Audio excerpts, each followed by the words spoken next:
content of this channel is for mature audiences. Parental discretion is advised.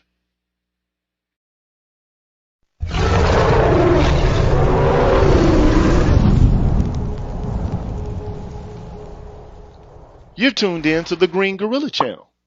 Please make sure to like the video, subscribe to the channel, and hit the bell notification button. And please, feel free to share the video. Thank you.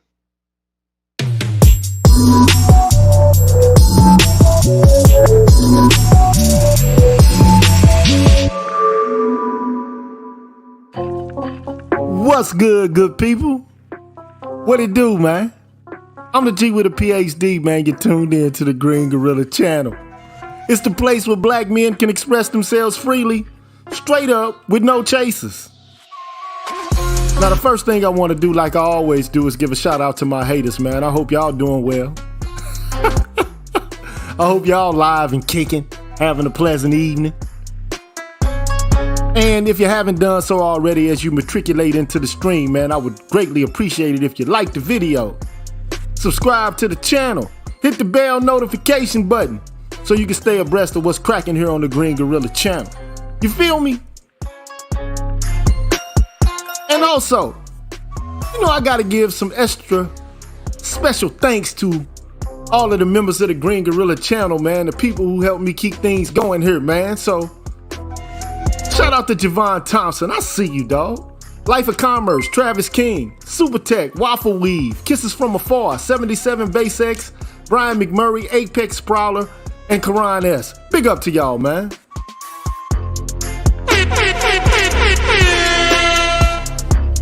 Big up to Anthony Davis, BGS Ibmore, Raphael Brown, Carl Tone Jones, Artisan MC, Damon Brown, Donnell 360, Herbert Lewis, Seven Coast Dojo, and Rogashan. Big up.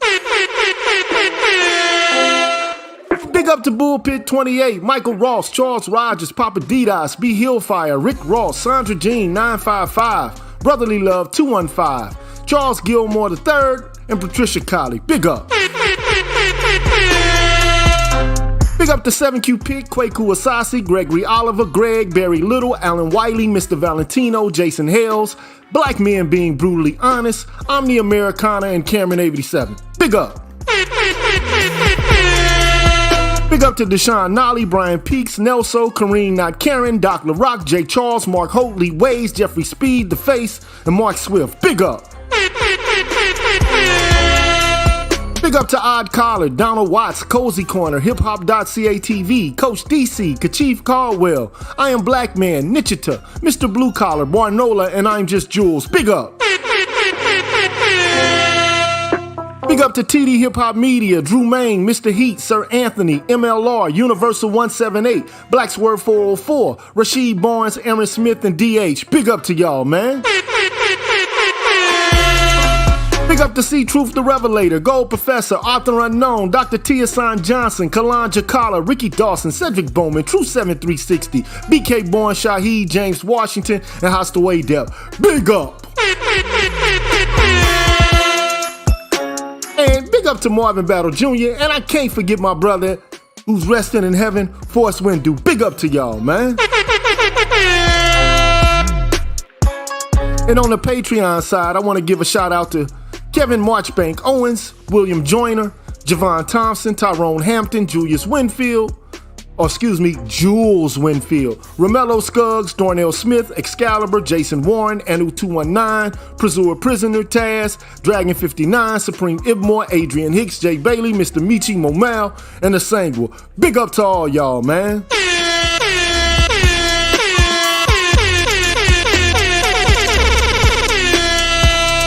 Y'all deserve a round of applause, man. Appreciate that.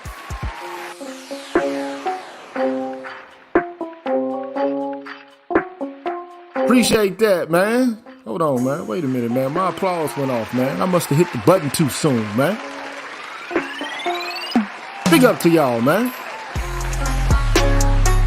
Thank you so much for helping me keep this thing going, man. I know I kind of have pulled back a little bit, but I'm about to start hitting you upside the head, more often. Word is bond, son. But shout out to Barry Little for the super chat. Appreciate that, sir. And big ups to Brotherly Love 215 for that hit up, man. Appreciate that. Thank you so much. And for Javon Thompson, thank you, sir, for your contribution, man, on the Cash App, man. Appreciate that. You underdig? And look, if you're looking to find a way to support the Green Gorilla channel, and even if you got some ideas or topics, man, I want you to leave them in the comments section, or you can email me and I'll talk about what you want me to talk about. But anyway, man, if you want to support the Green Gorilla channel by becoming a member, then this is how you do it, bruh. That ain't how you do it, man. What's good, everybody? I'm the G with a PhD, and you're tuned in to the Green Gorilla channel, the place where black men can express themselves freely, straight up, no chaser. Today, I want to introduce you to my new membership program that consists of 5 levels where you can invest in the Green Gorilla channel on a monthly basis and receive level-specific perks. Memberships are special because they improve the quality of the content of the channel and will help me to be able to keep the channel going. Now, to participate in the Green Gorilla channel membership program, all you have to do is hit the join button, which is located right next to the subscribe button on my channel page. Now, for all of my subscribers who decide not to participate in my membership program, nothing will change. The content will keep coming the way it always has. Thanks for watching, and be careful out here, people. Bless.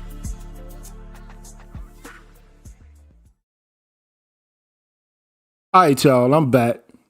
You know who I be, man. I'm the G with a PhD. You're tuned in to the Green Gorilla channel.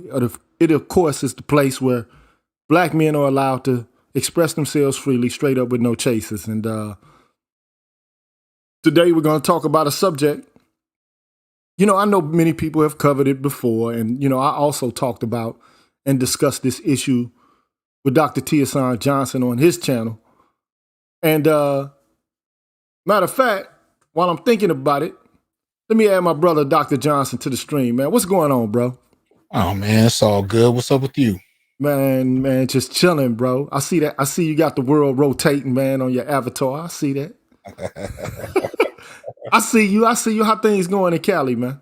Man, chilling, man. Just lounging with my son, watching over all this stuff that's happening, you know. So I had to come in at the request of Dr. Gigi and check it out, man. For sure. Big up to all the people out there in the chat, man.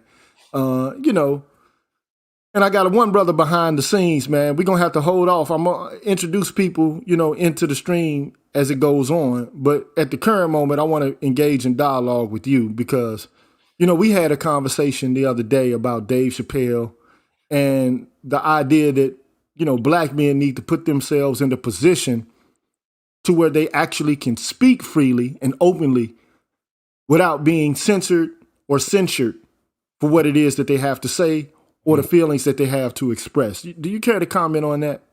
I think you're definitely right, man. I think there's been a huge silencing agenda, especially as it pertains to black men, heterosexual black men at that.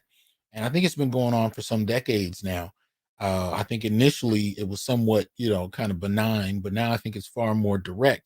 But in the past, it's taken form in that you had, you know, these women's studies departments and programs around the country, and they've been facilitating these conversations about gender that merged with the LGBT discourse, but it really wasn't very welcoming to black men, let alone heterosexual black men. And so what you ended up with is this kind of silence from a lot of black male academics for fear of being, you know, eliminated, being canceled, right? And this has been going on since before the Me Too movement, but Me Too kicked it into a whole nother drive. So, you know, I was explaining this to someone online. It actually took somebody like Dave Chappelle, who's not only unafraid of their canceling gestures, but isn't dependent upon it. It took him to actually be able to voice many of the things many of us have been thinking, but didn't know how to say, and often couldn't say without severe repercussion.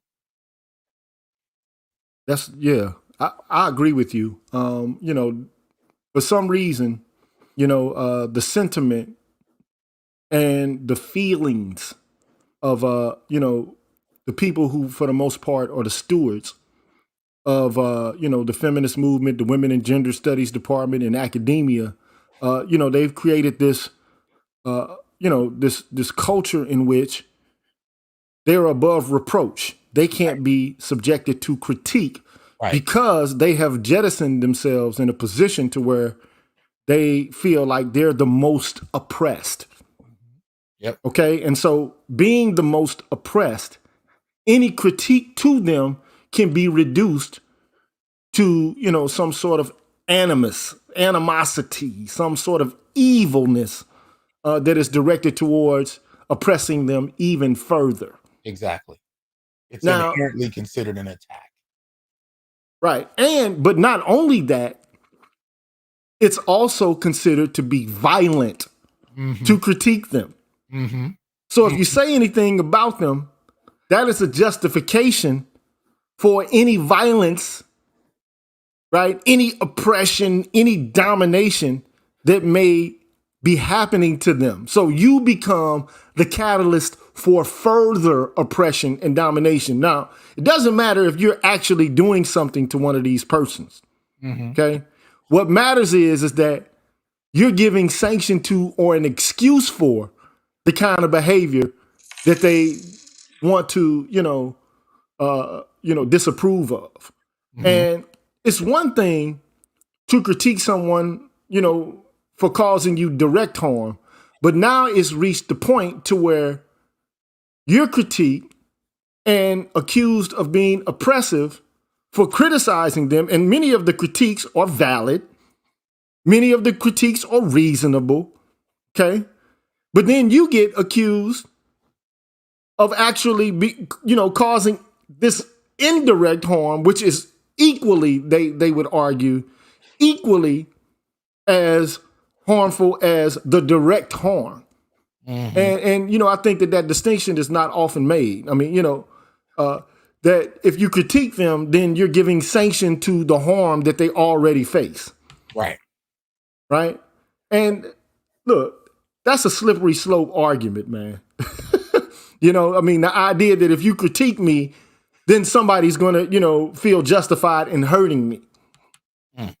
And, I think that, that just goes, it's a slippery slope argument. And at some point, these people are going to have to, face the music, man. At some point, they're being intolerant. They're engaging in mob justice, which I would argue is equally oppressive as the oppression that they claim to be resisting against. Did you hear me? Yes, sir. Yes, sir. So, and today that's what I want to kind of talk about. I don't want to talk about what Dave Chappelle said as much as I want to talk about what the people who disagree with him are attempting to do to people like him and others, and whether or not it actually is oppressive in and of itself per se.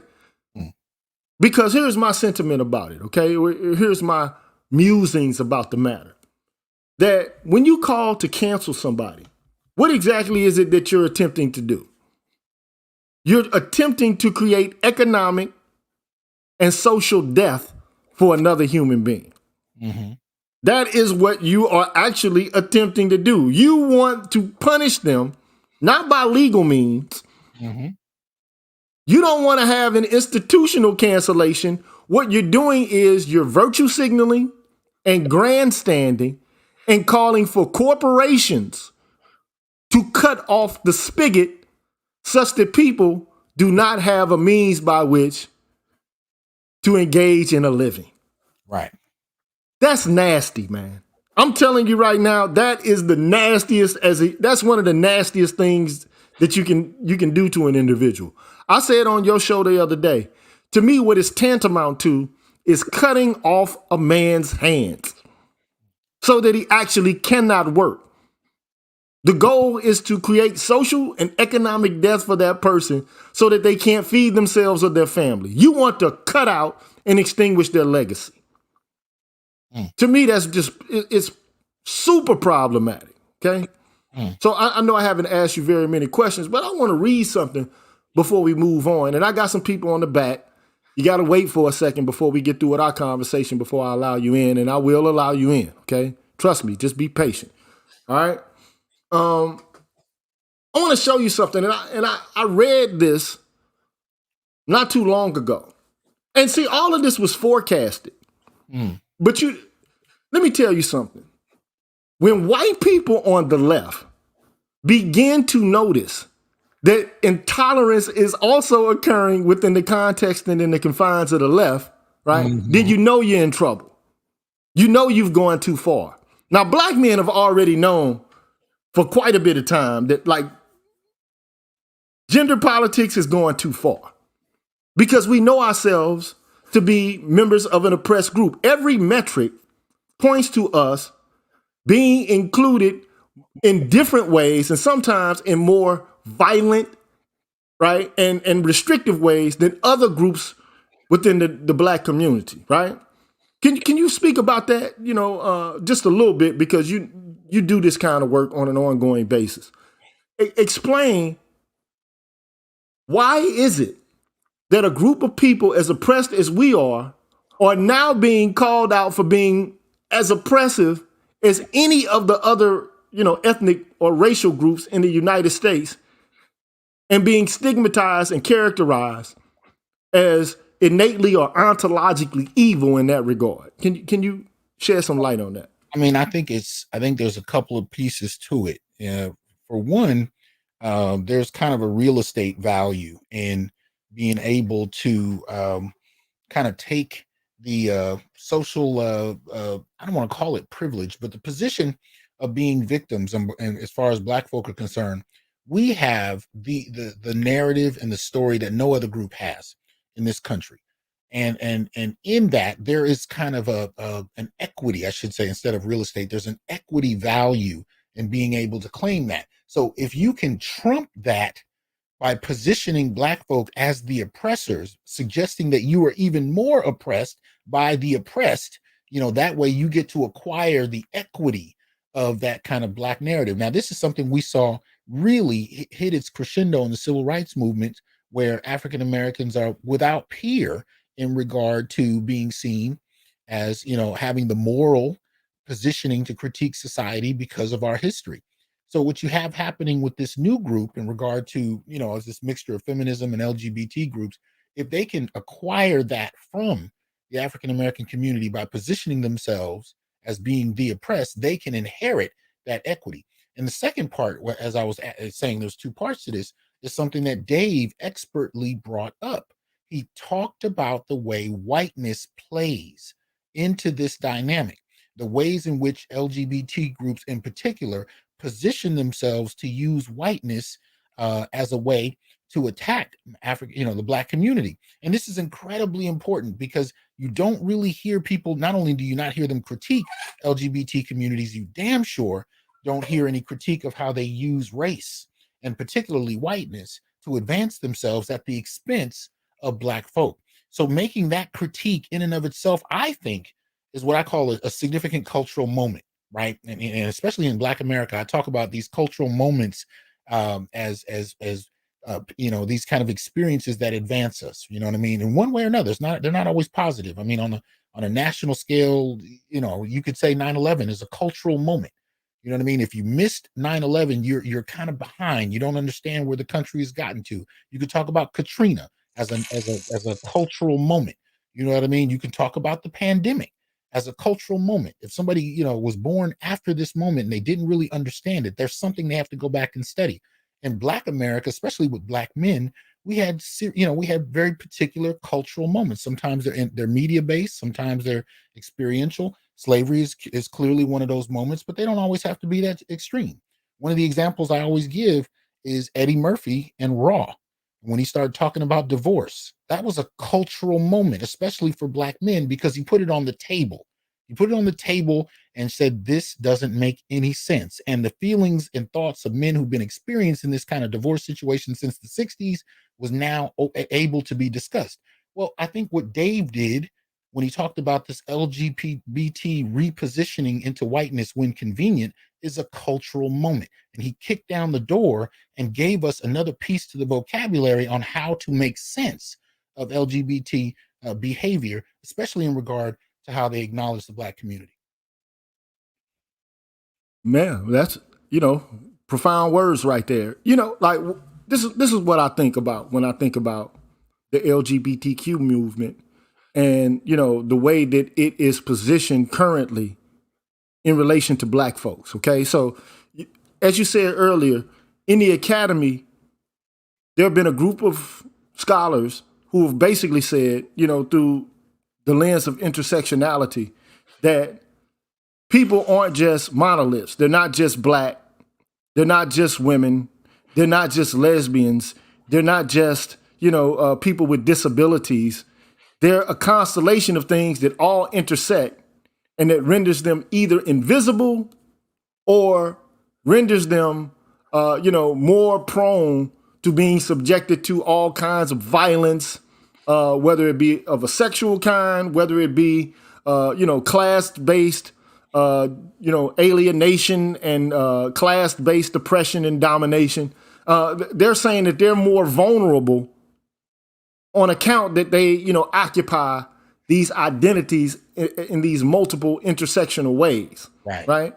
And what's happened is the white establishment, as far as I'm concerned, have utilized intersectionality as a means by which to look beyond racial issues and to look at the intersectional issues or the issues that are promoted by people who consider themselves to be intersectional people, right? Now, black men typically can't identify as intersectional people, right? Because just by virtue of the fact that we're males, we are somehow able to participate in black male privilege, right?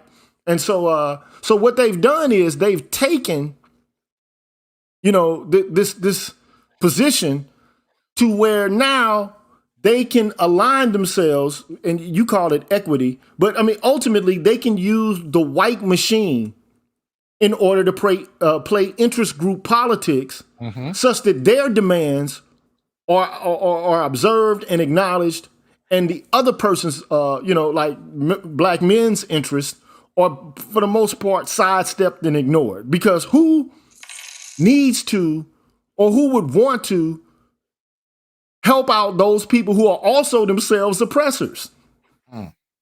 So basically it lumps us in a category to where we're just as bad as the people we're critiquing.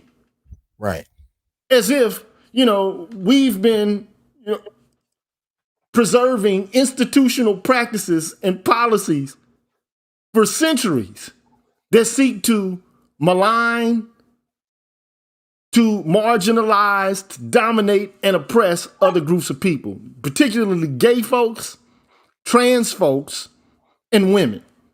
Like that's been like something that we've been actually working on, right? Like we've been attempting with the same vigor, the same, energy.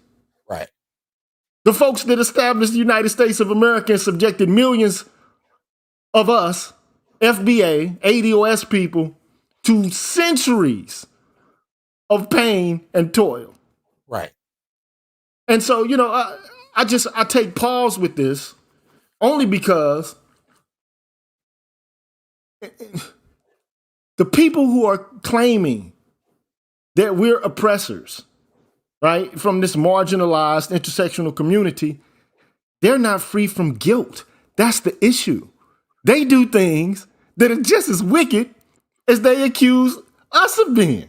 And that's the issue. That's why I take pause with all of this, whether it's domestic violence, right? Whether it's violence against children, whether even trans persons. Bruh, do you know, man, that recently in New York, I think it was in New York, that a trans person pushed another individual into a moving train, man? Oh, wow. Did you know that, bro? No. So, she was basically identified as a woman, but that person is trans, man. Push somebody into a moving subway train, bro. And then they had no exchange with this individual. Like, I could see if there were words exchanged, some sort of argumentation, some sort of threat of violence. This person arbitrarily pushed this individual in front of a train, bro. So all I'm saying is when you start to talk about violence within the context of the black community, you would think that we're the only people who have the capacity or the potentiality to create any acts of violence at all. Right. Right. Can you speak about that a little bit? No, I mean, I think you nailed it. I mean, it is what it is. I think at the end of the day, one of the problems with these identity politics is when you try to position one group of people as inherently victimized and pure, and you avoid, kind of acknowledging the foibles or even the downright evil that people are capable of, you set yourself up for failure. And that's kind of the problem here. It's part of the it should be part of the expectation that people are capable of great acts of evil, indifference, apathy, as well as love and the capacity to help their fellow being. It is what it is. But as long as you're going to sidestep all of that and position the critique all about how others have victimized you, it narrows the discussion. And I think that's kind of one of the things that happen. Like here, when you talk about the manosphere, men are more critical of other men than any other group. So one of the things you notice here is, men will talk about the foibles of other men. They'll critique each other, but the quest is for the most part about how men can better themselves. That's not what's happening in other spaces. In other spaces, it's about really using other groups to position yourself into the right position to advance yourself politically. And I think that's what's been happening with feminists. I think that's what's been happening with LGBT. They are advancing themselves politically at the expense of others. And that's what we have to be mindful of from, again, feminists as well as LGBT. You can see it in the universities, right? They're advancing themselves in terms of building programs across the country to continue to expand on their position and teach new generations about their outlook. They're expanding politically. They're getting policy in their name. They're protecting themselves along those lines, advancing themselves into the workplace, advancing themselves in terms of human resources in the workplace to protect their interests. We're not necessarily doing that. And I think that needs to be the next evolution of the manosphere. But at the very least, if we're positioned on self-improvement, we can start with a necessary step. That's not what's happening here. What they're doing is mudslinging and really this kind of media proxy violence to, as you said earlier, eliminate people's access to support themselves. And that's how they're using that just for the sake of attention to advance themselves at the expense of others' well-being. And that's fundamentally unethical. But it is what it is, and that's what they're doing. So I want to show something to you. We've seen this before, but I want to show it again, okay? Mm-hmm. I assume you can see this. Yes. Okay, so not too long ago, this is in, the summer of 2020, okay? You had Harper's Magazine publish, an opinion piece, but it was an opinion piece that was set up and established by a consortium of thinkers, people from, the media, people from entertainment, academics, politicians, and so on and so forth, right? And I want to read it in full. It's not that long. It's only 3 paragraphs, okay? Mm-hmm. So what it says is, our cultural institutions are facing a moment of trial.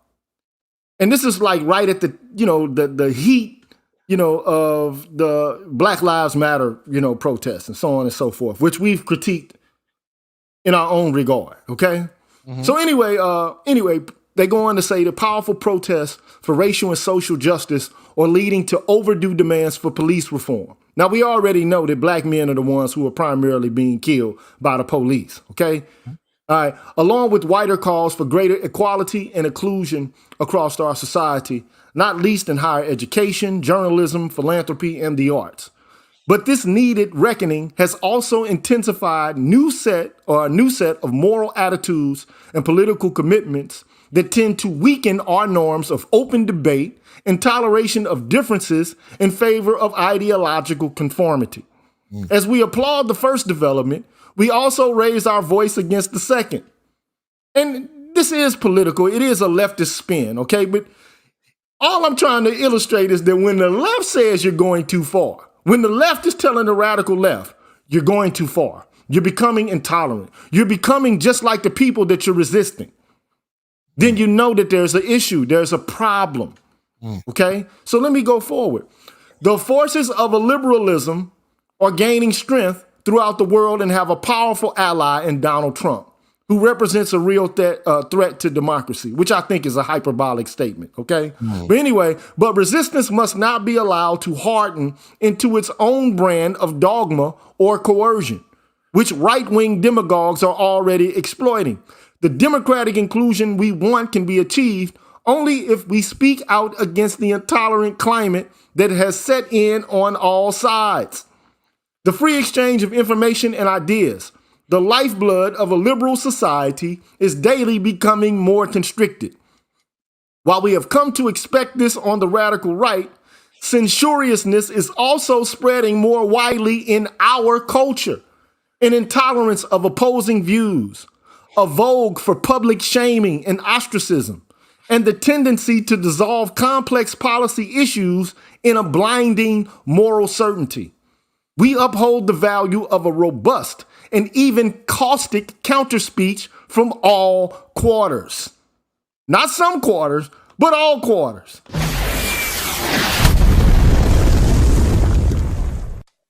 I just did that for effect. All right. But it is now all too common to hear for calls for swift and severe retribution in response to perceived transgressions of speech and thought. More troubling still, institutional leaders, in a spirit of panicked damage control, and these are the corporations, right? Right? Or delivering hasty and disproportionate punishments instead of considered reforms. Editors are fired for running controversial pieces. Books are withdrawn for alleged inauthenticity. Journalists are barred from writing on certain topics. Professors are investigated for quoting works of literature in class. A researcher is fired for circulating a peer-reviewed academic study. The heads of organizations are ousted for what are sometimes just clumsy mistakes. And I want to add, comedians are being prevented from hosting the Oscars. Yes, sir. Rappers are being prevented from performing at shows. All right? Because of the mob media, the mob social media, who basically, because they have a certain puritanical viewpoint on what's acceptable in relation to speech and what's not, they feel that just like in the Roman Colosseum, they can give a thumbs down to somebody and have them executed. It's the same thing. Right. As far as I'm concerned, it's tantamount to a public execution. It's a form of aggression, and in and of itself, it is a form of oppression. It is. Okay, but let me continue on. Whatever the arguments around each particular incident, the result has been to steadily narrow the boundaries of what can be said without the threat of reprisal. We are already paying the price in greater risk aversion among writers, artists, and journalists who fear for their livelihoods if they depart from the consensus or even lack sufficient zeal in agreement. Yep. So in other words, if you don't agree with what we say, and if you buck, the line, then we're going to destroy you or try to use whatever panic we can create for the people who run corporations or the people who are in institutions. We can make them panic and then argue that we're being oppressed and these individuals create a real threat of harm to us, right? So we can use that to destroy other people's lives because we don't agree with them. Right. And we don't like what they say. And they don't feel like, empathy for us the way we want them to. Okay? Anyway, they go on to say, and this is the last paragraph, this stifling atmosphere will ultimately harm the most vital causes of our time. And I think it's beginning to happen. Okay? It's going too far. Anytime, and this is, Dave Chappelle really, he points this out towards the end of his show. Look, you're saying we're punching down. Right. In actuality, you're punching down. Yep.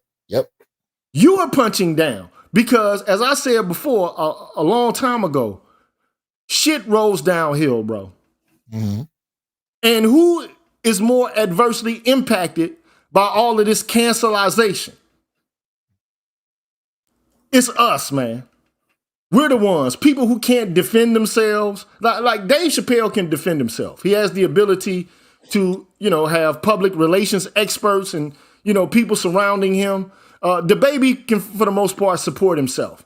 But what about the young brother, man, who gets accused of doing something, in the neighborhood that falls out of line with what people consider to be the prevailing wisdom related to violence in the household or some other, issue? What happens to him? Look, man, I was just in conversation with a brother who's running a support program for 12 to 16-year-old males in a school system. He told me that one of the biggest problems they have is the young boys are already being falsely accused of sexual harassment kind of crimes in school by classmates who are being taught about feminism and LGBT politics, but not about anything regarding heterosexual black males. So they've gotten into the practice as early as middle school, of falsely accusing young boys of committing crimes simply because they can. So you're talking about boys, girls in particular who may be mad at somebody, who are upset at somebody and making false claims to teachers and administrators. And these boys are racking up racking up a record, even in school before they even know what the hell is going on. So these politics you're talking about are happening earlier and earlier in all kinds of institutions. And these boys have no protection. The administrators are women and feminists at that. And so even when it gets outside of the classroom to the administrative level, they have no protection. And if that's happening in one place, how many other places is it happening? And see, this is the issue I have. So to me, this is fourth wave feminism, right? To me, fourth wave feminism is cancel culture. Okay, that's what it is. All right, and for the most part, I think even the second wave feminists find this alarming. And some of the things I disagree with second wave feminists about, but I agree with them on this. Like at some point, when will you stop? This to me is the equivalent of McCarthyism. Mm-hmm. I don't know what if anybody in the chat or who's watching the stream knows what McCarthyism is, but it's basically accusing people of being communist, right, or proliferating communism, whatever the idea is that deviates from that of the center or that of the right. Okay, and so a witch hunt almost about it. It's become a witch hunt, but it's one thing. To change the structure of the society in which we live for the better. It's another thing to do nothing more than try to fight for resources and attention for yourself, to not change the basic structure of society in any significant or meaningful way along the lines of race or class, but only to push the gender line, which leaves most people out of the field of view. Okay? Because even women are not benefiting from this. There's a certain segment of women, a small group of token women who are able to take advantages of policies like these. But I mean, it's another. But when you couple it with the idea or the tendency, for people to engage in punishment, arbitrarily, related to a narrative, that narrative in and of itself becomes oppressive. And this is what we take issue with. This is what we take umbrage with. Okay? And even the left is acknowledging this. Like, this is too much. We've gone too far. The intolerance is too much. So I'm just saying, it's not as if we're just pulling this out of our heinies. Okay? We're not just, coming up with this haphazardly and, by fiat. This is a real problem with what's going on with leftist politics. And you wonder why black men are moving to conservative politics. You wonder why. Because you're not speaking to them. You're not even acknowledging the issues that are important to them. So this is why you see black men deviating towards the right. Okay, but even though 80% of black male voters vote Democratic unquestioningly, you do see increasingly this Blexit movement, right? Because the left is becoming weird and intolerant and McCarthyite. Right. It is. And even these white folks are acknowledging it. There are professors at the universities who are at least making in this statement and saying, look, this is going too far. This is not the direction in which we want to go. And eventually it's going to end up harming the people who are doing this. They don't see it. Okay? Apparently they don't see it. The only thing that they have is a myopic tunnel vision related to what is important to them. But at some point, someone has to pull back, develop a more panoramic perspective so that we can begin to actually engage in a meaningful discussion. But if the only thing you can do after somebody critiques you, makes fun of you, is to argue that they are responsible for any violence they may happen to you, the environment in which violence may occur, man, this is an attempt to curb free speech for their own benefit. And that, at some point, the question is, do you like freedom or not? Do you want freedom or do you not want it? Okay? Now, we can't account for violence that happens to people in the world. The world is a violent place. We want to mitigate violence as much as possible. So I'm not advocating or proliferating violence for any demographic at all, whether they be, trans persons, LGBTQ persons, or whatever kind of person, okay? I'm not advocating violence, especially to members of our own community. I'm not, all right? But to argue that if I say something about you, that I am creating the conditions in which your violence is found to be more acceptable, to me, it's an invalid argument, and I don't know why. Up to this point, no one has really actually come out and lambasted this kind of positionality. What are your thoughts about that, man? Well, the first thing I was thinking about was something you were talking about a little bit earlier in regard to why black men are responding to this by moving to the right, and I think it's slightly more nuanced. I think what black men are doing in response to this in particular is pulling into an independent space and choosing right or left based on what's immediately useful. And I think it's just happening. So I don't think it's mature yet, but that's the kind of politics that I think we need to have. We need to pull away from major parties, and parties need to actually address what the hell we require they address. And if they don't, we withdraw our support. I think that needs to happen. But I think ultimately what you're talking about as far as the left getting really starting to figure out how tyrannical it's becoming, I think it's dead on the money, man. And I think it's it's needed, but they're not going to go as far as it needs to go, because I think to a great extent, many on the left underestimate just how far this bullshit has gotten, how deeply institutional these perspectives have truly gotten.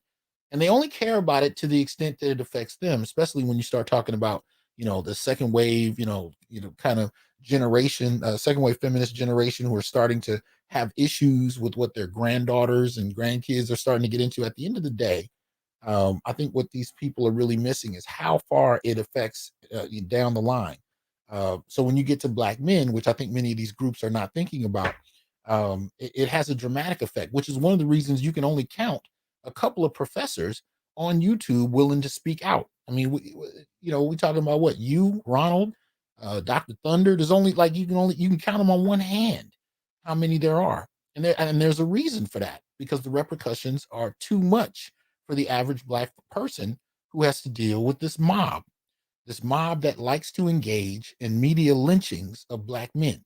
The only problem, and part of the problem with that is many of us are forced to rely on a comedian, to break it down. And I don't have no problem with comedians doing it, but when we have to rely on one, that speaks to how far removed we've been and how much resistance has been, put before us to be able to speak what our experience is. We have to rely on a comedian who happens to be financially independent, from the mainstream channels of Hollywood to say what we've all been kind of feeling, but not really knowing how to say, because we're not able to have the kind of public conversations that evolve and mature our speech. At least some of us, most of us haven't. And so that being said, we in many ways wait for Dave. And Dave, as are comedians in general, yeah, he's problematic. He's at times contradictory. He's hilarious at times, and other times you're like, he's all over the place. But that's his job. He's not a politician. He's not a professor. He's not supposed to be. He's all over the place because that's his genre. But at the end of the day, that comes with having to rely on somebody, because every other channel for those who can speak the truths we need to hear have been shut down. And that's where we find ourselves at this time, right? We got to rely on the unconventional, because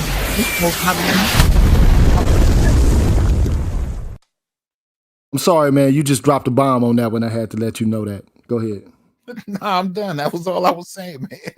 You just dropped a bomb on that one, man. I had to drop a bomb on that one, bro. I apologize for the the intrusion, while you were speaking. But look, as far as I'm concerned, let me just read the rest of this and then I'll be done with that, because I got another article I want to get to, because I want to see what black people who are member of the LGBTQ community are saying about what Dave has done. Okay? That's the next step. And we're going to critique that. So anyway, the last paragraph, which I've read part of, I'm going to read it again. This stifling atmosphere, which black men know very well, will ultimately harm the most vital causes of our time. The restriction of debate, whether by a repressive government or an intolerant society, invariably hurts those who lack power and makes everyone less capable of democratic participation. The way to defeat bad ideas is by exposure, argument, and persuasion, not by trying to silence or wish them away. We refuse any false choice between justice and freedom, which cannot exist without each other. As writers, we need a culture that leaves us room for experimentation, risk-taking, right, even mistakes. Yes. We need to preserve the possibility of good faith disagreement without dire professional consequences. If we don't defend the very thing on which our work depends, we shouldn't expect the public or the state to defend it for us. And that's exactly, and I got to drop a bomb on that, because this should come back and back again and again, man.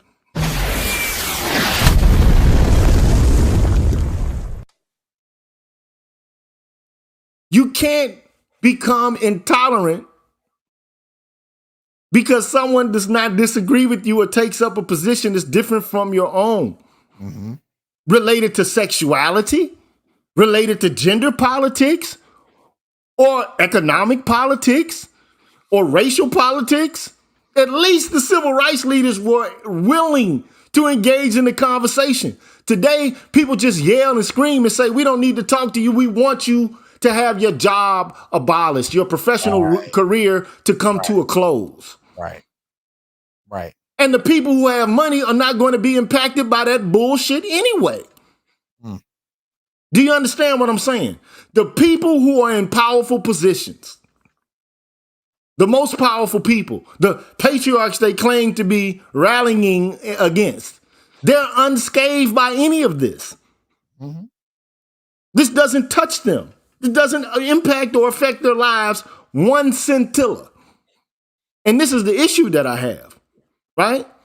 So when you start talking about the intersection of race, class, and gender, all of this basically, because white people are gay, they're able to create these machines, these systems, whereby their interests can be taken care of and looked at. And now they're basically thumbing their noses at people whose position in this society has yet to be really actually acknowledged, apologized for, and rectified.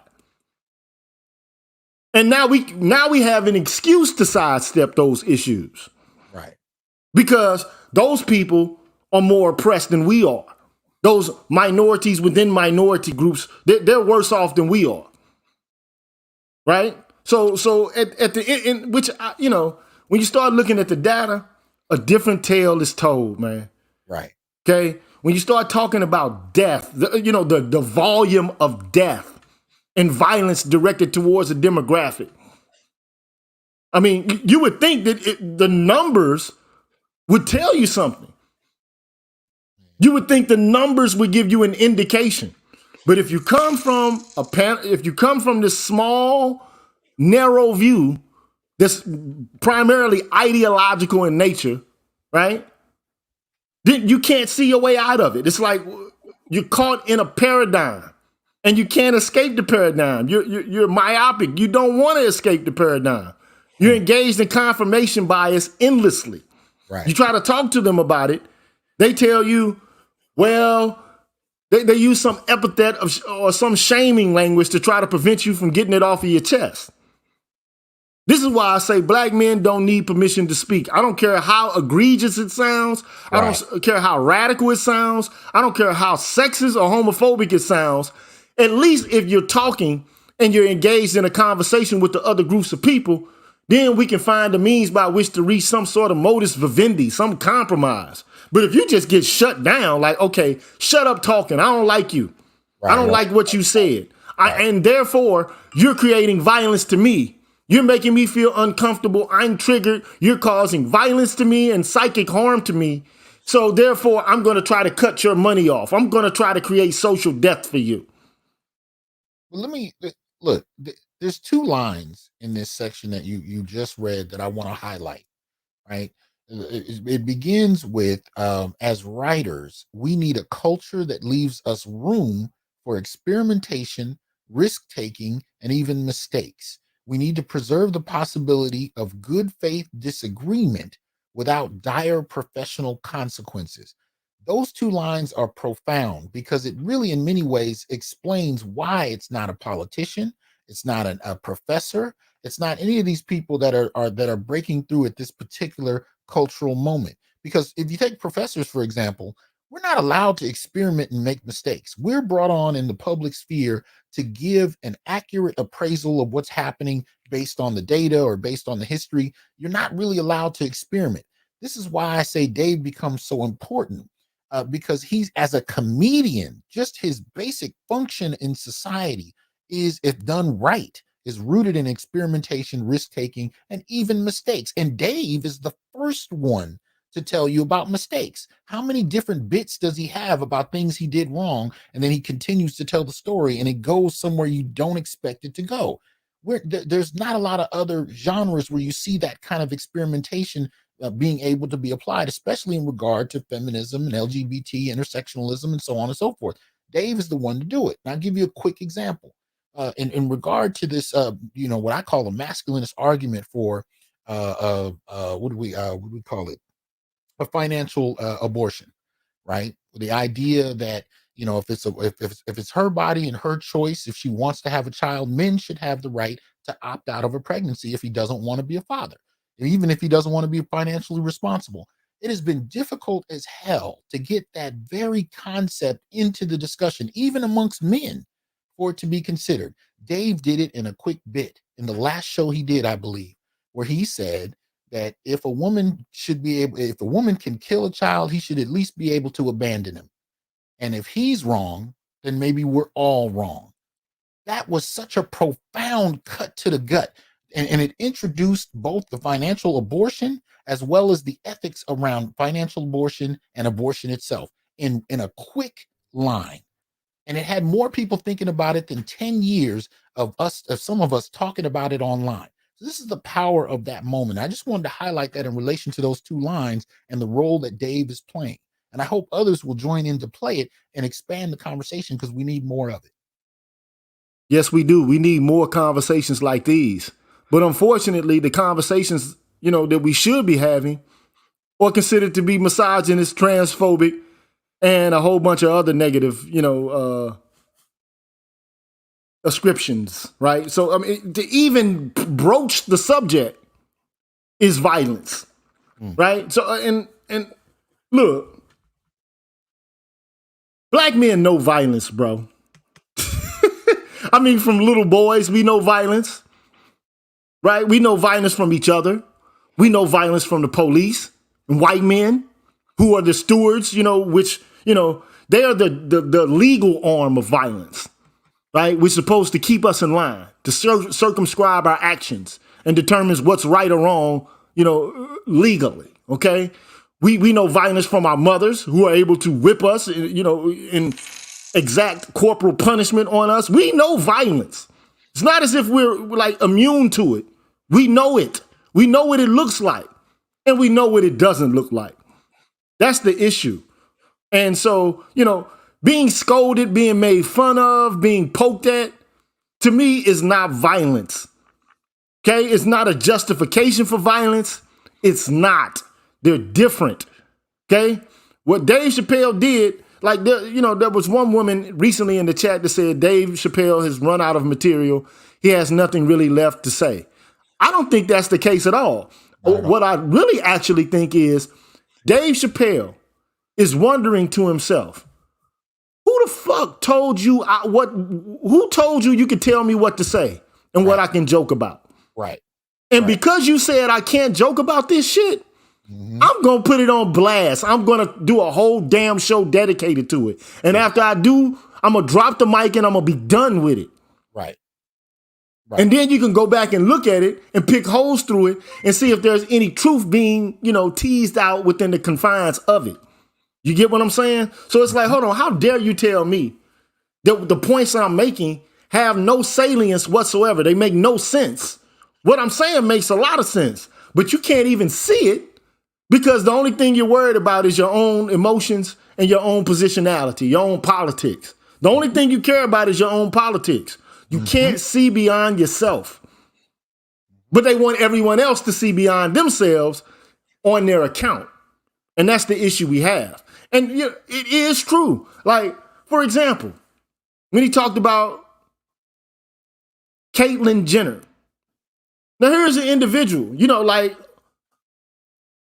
how many countless women are there in American society, right, who potentially could earn the honor of being the woman of the year?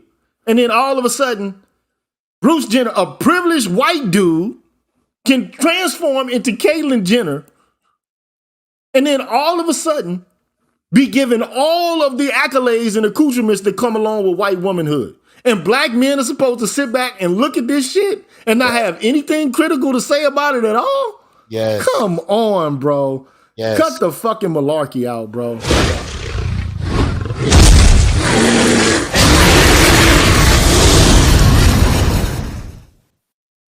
Cut out the malarkey, man. Can I share my screen on something? Yeah, sure. You can share your screen, bro. Go ahead. See if it'll. I'm gonna cut this one, the one I was sharing off. Okay. Let me see. Here it is. All right. This tells you how the people see this. Is it up there? Yes, it is. And I want to give a shout out to Jason Hills. I'm doing quality control before I show this. Mr. Heat, thank you, sir. Appreciate that. Okay.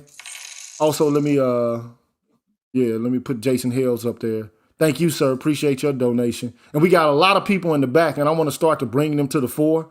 But I don't want us to be crowded out of the conversation, okay? Because I want this to be primarily driven by you and I, okay?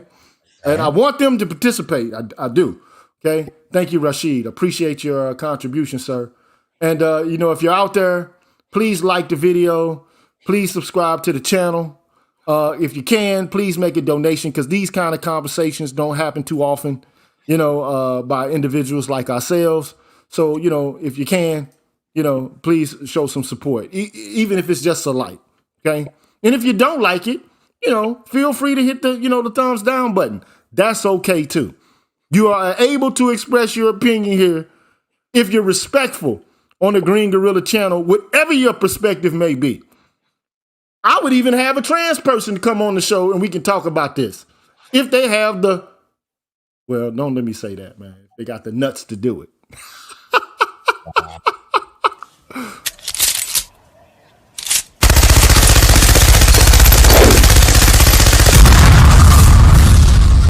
Anyway, go ahead, my brother. Go ahead. Nah, man, it's on the screen, man. All I wanted people to see is the audience score for Dave Chappelle, right? Which I think in many ways symbolizes the relationship between how the people respond, and how those who want to tell you what to think respond. Look at the difference. 3 points at 3% shy of a perfect score. So that tells you what he's doing is something that actually people want. I mean, what he's talking about is what people want entered into the dialogue. And it damn sure ain't coming from any other source, especially the academy.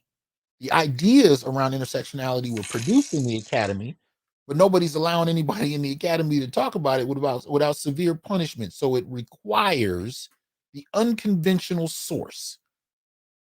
Ergo, Dave Chappelle. That's all I want to share with it. And look, the point is, this goes back to that Harper article, right? Where they're confining the limits of what can be discussed in the public sphere. Right. You get what I'm saying? Mm-hmm. That can't be done, man. That in and of itself is a form of oppression. That is a form of domination. To tell you, you can't speak about these issues. Right. And if you do, you're causing violence or you're justifying violence to me. And I'm going to do everything I can to try to prevent you from being able to live and to fulfill a life plan. Exactly. Because I don't like what you said. Mm-hmm. Mm-hmm. This is the brand new McCarthyism. I'm telling you what it is. It's a form of McCarthyism. Now, it's one thing to try to prevent harm to another group of people. It's another thing to try to punish and to virtue signal and grandstand and act as if there's no dirt under your fingernails. And thank you, Kalila. I appreciate that. Thank you so much for your donation. Appreciate that. That's my homegirl Kalila right there. Shout out to her. Yeah, shout out to her because I know, she's often on your show. And I just want to give her a shout out and a thank you. And also to my brother Jay Cleveland the Green.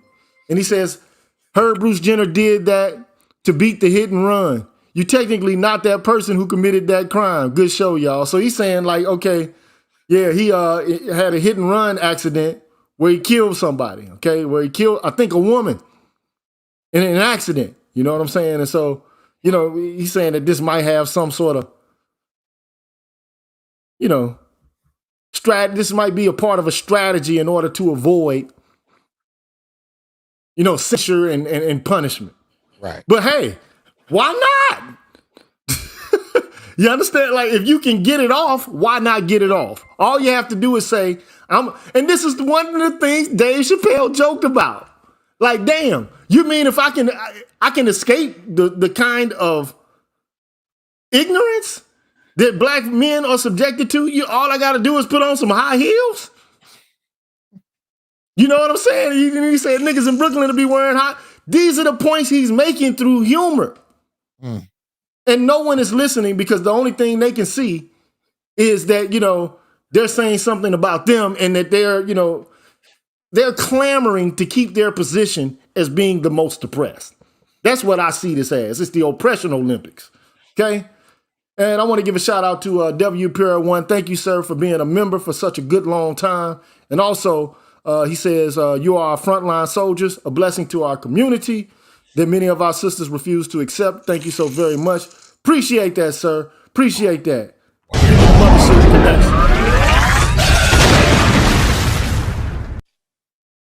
They only came out because Doc Johnson on the show, man. So anyway, if you're not, a member of Dr. Johnson's channel, please become a member of Dr. Johnson's channel and support him and, the content and the material that he puts out.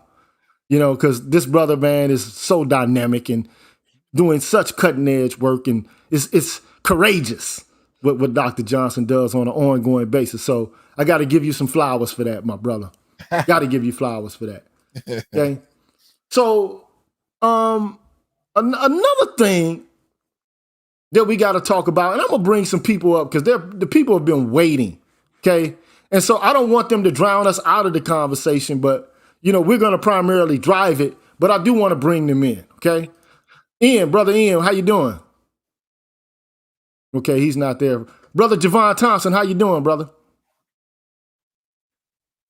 Marcus Aurelius, keep it 100. How you doing, sir? What's good? What's good? What's good with you, man? How you doing, man? Chilling, man. Just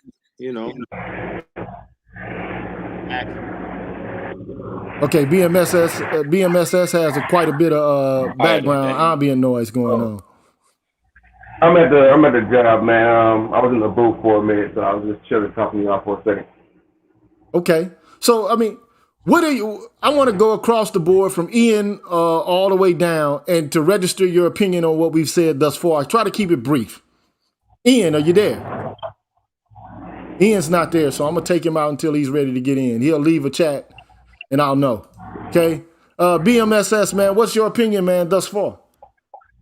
Oh man, it's pretty simple if you really if people don't really get it, but I get it like a motherfucker.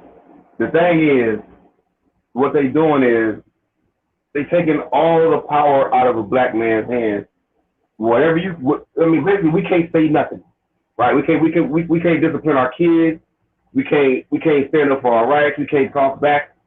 They want us silent, pretty much, bro. That's what BMS stands for. Black men suffering silence. That's what they want from us, bro. That's what they want from us, man. They don't want to hear us say nothing because, for one, we men of God and we know what's right and what's wrong without even reading the book, right? But they'd rather not hear what we got to say about a situation because they'd rather live ignorant and blissful. You know what I'm saying? But it's going to make things real bad in the future because if everybody gets their way, then we're going to have some problems. Well, the environment is stifling. It's like political McCarthyism out here right now. It's dangerous on these intersectional streets out here, bro. I'm telling you right now. Man. It's dangerous out here on these intersectional streets. And so let me tell you what I think this is. And I've said it before, I'll say it again. As far as I'm concerned, third wave feminism is an apology for the incarceration and the social death of black men. It's how Dr. Johnson, you did a show recently and you basically said this is what educated women do when they want to say niggas ain't shit. You remember that? Yeah. This is exactly what intersectionality is. Mm-hmm.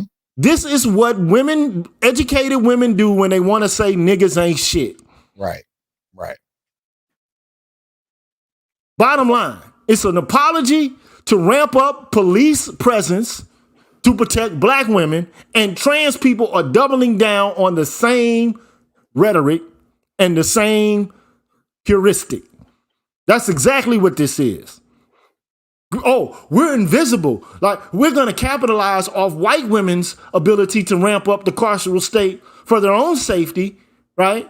So we're going to use the same thing against black men because we're subjected to violence too. But at the beginning, like, all of this is cap, man. Like, Aaron Pizzi, the first founder of any battered women's shelter, came out from the beginning and said up to 67% of these women who are in these shelters are just as violent as the men that they supposed to be running away from. Yeah. Wrap your head around that shit. Yeah. Wrap your head around that. They found a new alternative that they had access to that men didn't. Shelters. That was it. They took advantage of the shelter because it was there, and they had not been acculturated to this narrative of victimization. So they just talked about their experience. And when they were asked, did you hit him? They were just like, yeah, and talked about it very openly. They had not been conditioned. You won't hear women talk like that now, even if they're doing the same thing. But at that time, they had not been trained to talk like abused women are supposed to talk. They just told the truth. They were like, yeah, I hit him all the time. And she was shocked. Pizzi was shocked. But it was par for the course. Because that's how abuse works. The shit is bidirectional more often than not. And let me just interject. So I've done several videos, man. I might leave, a hit up in the chat, or not the chat, but at least when this video is done, I might edit it and leave a what they call them things, whatever they are, where they come down and you can see some sort of preview of another video or some shit like that. I might leave one of those at this mark. But as it pertains to unidirectional violence, right? Women initiated 70% of the time, bruh. Mm-hmm. Wrap your head around that.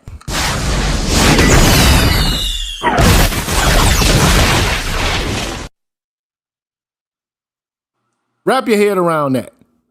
Okay? And I know there's some new people here. I don't mean to be disrespectful or to mute you all. I just see this brother Nick. Man, I have a bot that's governing my chat. So if you say something that's disrespectful or you use a curse word or you put all caps, it might filter you. I'm not filtering anything. I don't have people moderating the chat scrutinizingly.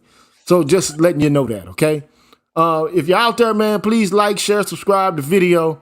And thank you all for joining us. This is, the Green Gorilla channel. I'm the G with a PhD. This is the place where black men can express themselves freely, straight up with no chasers, man. Marcus Aurelius, man, keep it 100. What's good with you, bro? Talk to me, man. What's good? We speaking about Dave Chappelle, or what we touching on right now? Wait. First of all, what's up, Marcus? What's going on, man? What's going on? Y'all support the Keep It 100 channel, man. Please make sure you go over there and subscribe, hit the bell, get alerted to all notifications, man. Support the brother. What's happening? I appreciate that, and shout out to the G with the PhD and the PhD, and my man Graves. I see you, into the other two gentlemen in the chat. But I envy comedians. If y'all notice, most of my commentary is always humorous, and that's not by accident. I envy the ability of these guys to speak on these issues and make it funny, so people laugh with them. But where we are now is a different place. I don't think it's the problem with him saying is him being black. It would have taken a black man to say it. Branding. Oh man, pardon me, y'all. It would have taken a black man to say it. I feel like someone with his disposition, his reputation in the entertainment industry, it had to be him. You understand what I'm saying? Dave does not need the machine. The canceling only works on people who need the machine. Okay, the machine, for your distribution, your promotion, pretty much for your income.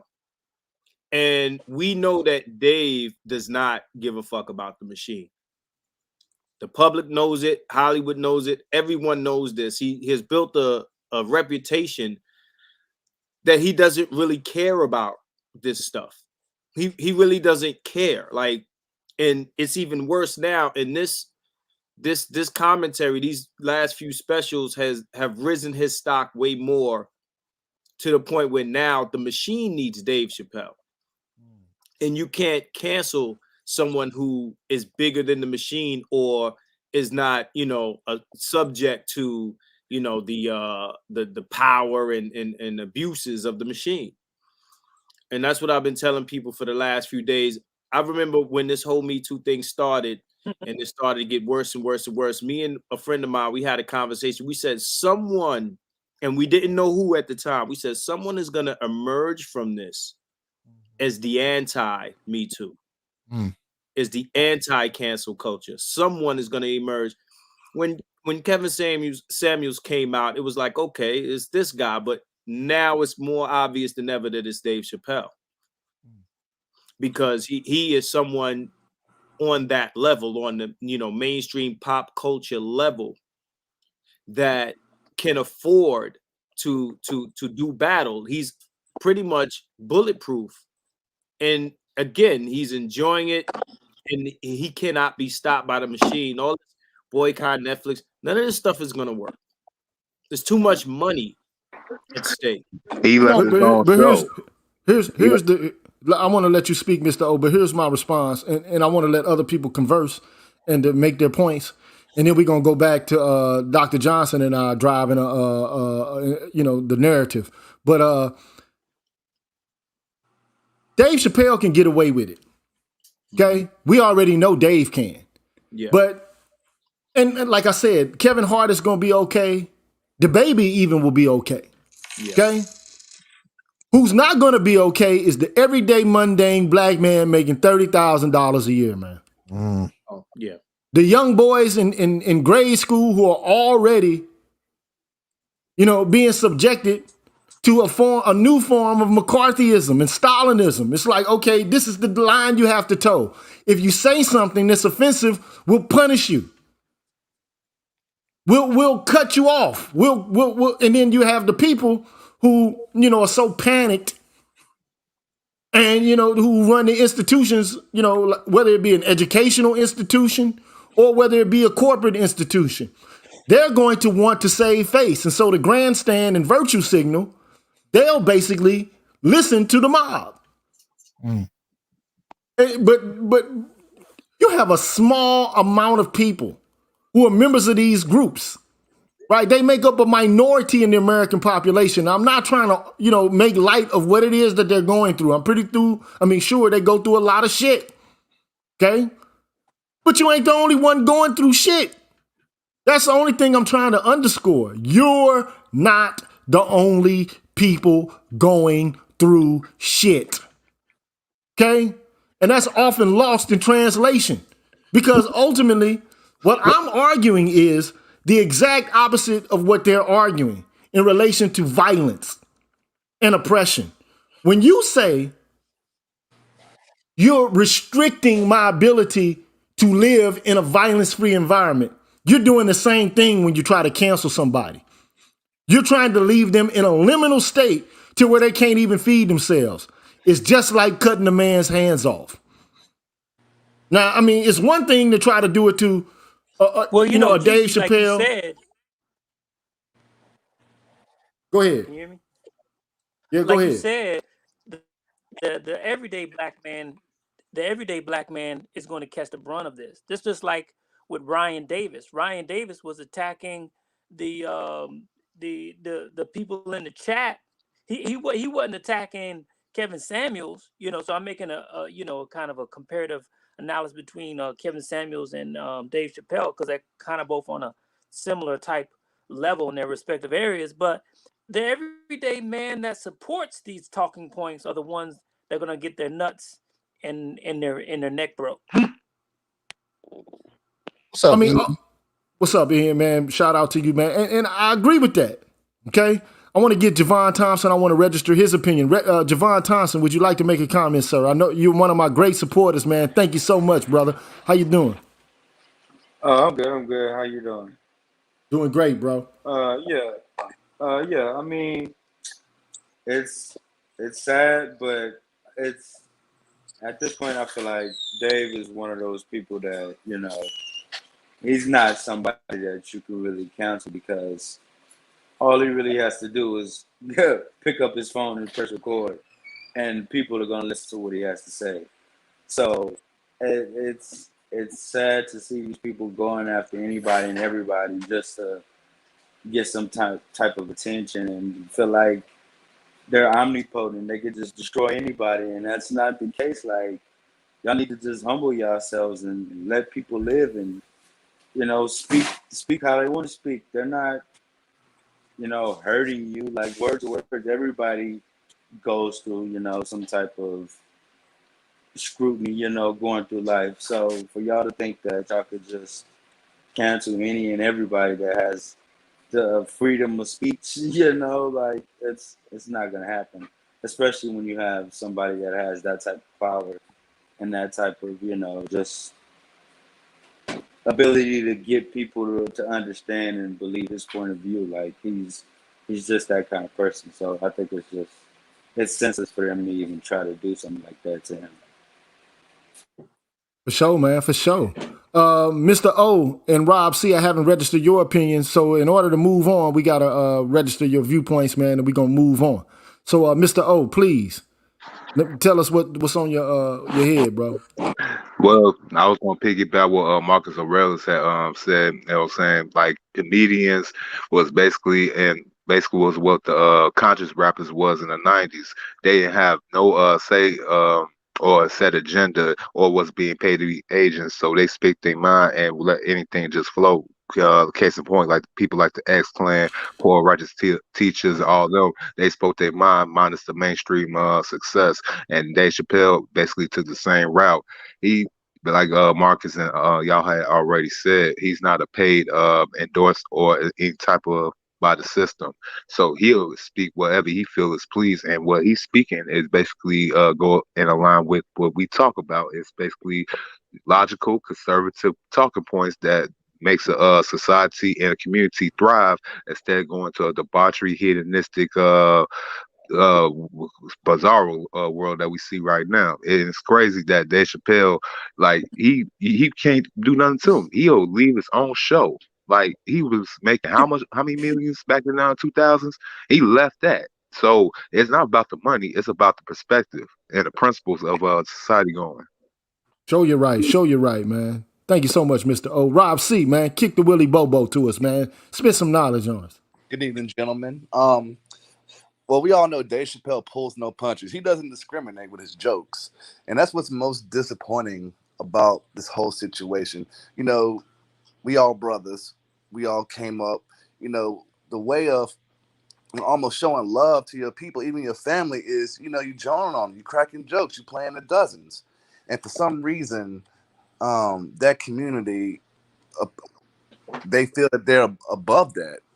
And they're dismissing any critique that they have, but if they just listen to everybody, then it'll make it better. But I don't understand why they feel like they're too good to even be made light of, especially for a guy that used to do things like dress in whiteface, which was hilarious, or, you know, just some of his sketches that he did on Chappelle's show, which don't age well, honestly, even though it doesn't bother me, but, you know, it is what it is. But for some reason, they think that they're above reproach, which I don't see it ending anytime soon. And those same people who would dismiss you for saying, hey, gender's a fact, those same people will say something like, well, you can't be transracial, you can't be something else. But for whatever reason, they're willing to die on that stake, which is it's pretty sad. For sure, for sure. Now I'm gonna drop most of the people here, man, and then because I want to show something on the screen, and I want me and Doc, and I'm gonna keep Marcus here to comment on this. So I'm gonna drop most of the people here. Can I just say something real quick for you? Yeah, please say so. I just wanted to add on to something Marcus was breaking down. He raised the distinction between Dave and Kevin Samuels. And that's an interesting distinction when you think about it. But in hindsight, it makes sense that Dave would be more mainstream. Because if you look at the areas that they're talking about, I mean, Kevin is mostly dealing with relationships, and really in particular, Black relationships, which doesn't lend itself to the mainstream to the extent, you know, what Dave is dealing with. And Dave will openly talk about these issues in almost a transracial kind of way. So it kind of makes sense that Dave would kind of be the one that would be the tip of the spear, as it were. But it's just interesting to kind of look at these things in hindsight and see, you know, how they kind of develop and to what extent people accept the word coming from one person versus another. That was a great observation. Now I want to address something here, right? So we got somebody here, man, and you can come up. The person called Who Watches the Watchman. You know, and look, let me just say something, man. Black people in this country know what bigotry and oppression actually is, bro. We know what it is. I don't know who you are. You look like a white dude. You know what I'm saying? If you like to fuck men, that's on you, bro. I said it on my channel over and over again, man. I don't care what you do with your body. I'm a libertarian in that regard, as long as it's not coercive, okay? But when it comes to violence, you ever heard of a gay person being lynched and hung from a tree because he was gay? How many? You ever had gay people had to drink at separate water fountains, bro? Because they was gay? Huh, bro? When did that happen? When did that occur? You ever heard about gay people being transported from one continent to another in order to perform menial labor for another group of people who consider themselves thrifty and industrious for centuries? And then you're going to tell us we don't know what bigotry is? We're the biggest now? See, this is the shit that Dave Chappelle is talking about flipping the script on bigotry and then putting racial issues on the sideline and expecting black men to sit here and shut up while you talk about what the fuck is important to you while silencing what's important to us. That's what I got an issue with, and that's what Dave Chappelle's got an issue with. You talk about punching down, you going to take a motherfucker like Bruce Jenner and compare him to the average black man in the United States? And you're going to talk about who's got privilege? We ain't got the same privilege as that man got or that woman got. We don't have that fucking privilege, bruh.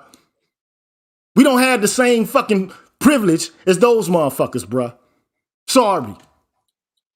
Now, if you want to come up, you feel free to come up and we can have a rational conversation. But this pisses me off because the first thing you come in here and you do, you call people bigots without having a fucking conversation. That's the issue we have. You don't want to have a conversation. All you want to do is use shaming and guilting language and then don't engage the conversation at all. Then you want to use corporate America in order to try to restrict and cut off people's money so you can feel good about yourself like you actually did something. But that's mob justice, man. We know what bigotry is. We know what it consists in. We know what it's like to die at the hands of the state. We know what it's like to suffer from death. When you start to add up the numbers, who dies the most? You want to talk about trans people? Less than 100 of them people die from violence across the board, bruh. How many black men die per year from violence in general, bruh? Huh? Do you even fucking know the numbers? You don't give a fuck. You don't empathize with anything we say. And that's the issue we got.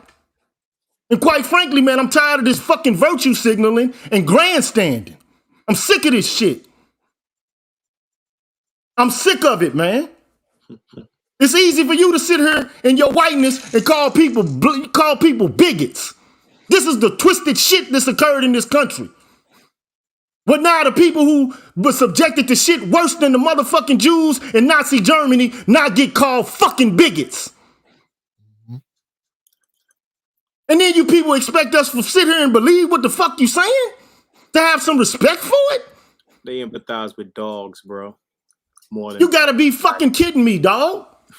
You gotta be kidding me, man. So you're gonna take the Jews from Nazi Germany and start calling them bigots because they don't subscribe to your politics, or they might talk to you about what's problematic about your politics. And you got the fucking nerve to sit here and call us bigots. This the issue we got. But you won't step your ass up here and have a conversation. You'll sit there and issue some negative fucking epithet and then run. This is what we got a problem with. Because you don't fucking talk. Then you want to call us bigots. You want to snipe and then run. You want to throw stones, then hide your hand. It ain't going to happen on the Green Gorilla channel, man. I don't fuck around like that. And yeah, we pissed off about this. More of us die from police violence than all of y'all. And then even black on black violence, black on white violence, white on black violence, whatever, I misconstrued that one part. But we die more a year than all y'all put the fucking together. Then you want to sit here and talk about bigotry and oppression and violence and shit. I get sick of that, man. I just get sick of that shit, man. Even when it comes to domestic violence, these women are sitting here talking about how they subjected to violence. But they're the ones just as likely to commit violence against us, to kill us, slice our throats, run over us with cars and all other kind of crazy shit. And nobody even takes notice of it. And we supposed to sit back here based on your politics. And look, I done read everything from motherfucking James Mainsbridge all the way up to fucking Kimberly Crenshaw. You can't tell me shit about none of this. I done read it all. I done read Betty Friedan, all that shit. I done read it all. I done read Catherine McKinnon, all of this. You ain't on my level with this. I study this shit. And it just boils my fucking blood, man. It boils my goddamn blood, man. To where we trying to sit here and have a fucking real coaching conversation, and the only thing some white guy, whether you like to fuck me in or not, I ain't never done nothing to none of y'all. I ain't never laid my hands on nobody gay. In my life. One of the best people in the world to me was as a young dude, was a gay older guy who was my cousin, man. And my mom and them were like, well, is he trying to fucking touch you? No, he never tried to touch me. He's part of my family, man. So I never had them ill sentiments towards people who was gay. But don't try to play the oppression Olympics with us and then act like you were standing in the motherfucking gold in the first place, bruh. Your people ain't been through all that shit, bruh. Y'all ain't been through no shit like that. I'm sorry. I'm sorry, dog. You ain't been through no shit like that, bruh. You don't know about that right there. You don't know about stopping your motherfucker getting red line. You can't even buy a house in a certain neighborhood because you got a certain color. Word. You don't know about going to war, coming back, and you can't get the GI Bill. Y'all don't know about that shit because y'all got it because you're an invisible minority. You don't want to go there with me, bruh. I just get tired of this grandstanding, man, and this virtue signaling, all with the intent of trying to destroy people's lives and then to basically take the people who've been subjected to the most violence in this motherfucker. When you look at all the lynchings that happened in this country, the vast majority of them were black men who had their fucking nuts cut off. And y'all passing people like from your fucking race, passing them around like they gonna fucking consume them like savages. Then you got the nerve to sit here and talk about how we just bigots. That's that Jedi mind trick bullshit.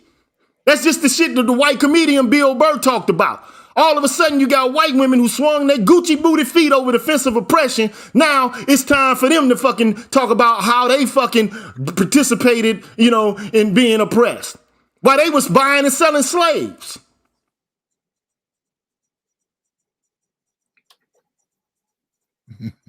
Don't come to me with that bullshit, bruh. Don't come to me with that bullshit, bruh. And I do get fired up about this, man. You know what I'm saying? I get pissed off about it because these people don't want to have a conversation. We know their literature. We can have the conversation, but they don't want to have the conversation with us. And that's what pisses me off.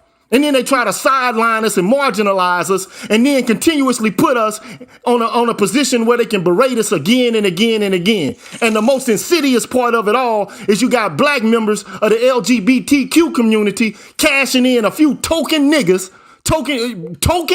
whether they gay or not, cashing in on that shit, trying as much as they can to put out this negative energy about who we are to the public. That's what pisses me off about it. Because when you look at all of the fucking statistics on who is the most progressive group of men in the United States, who comes at the top of the list? It ain't white dudes.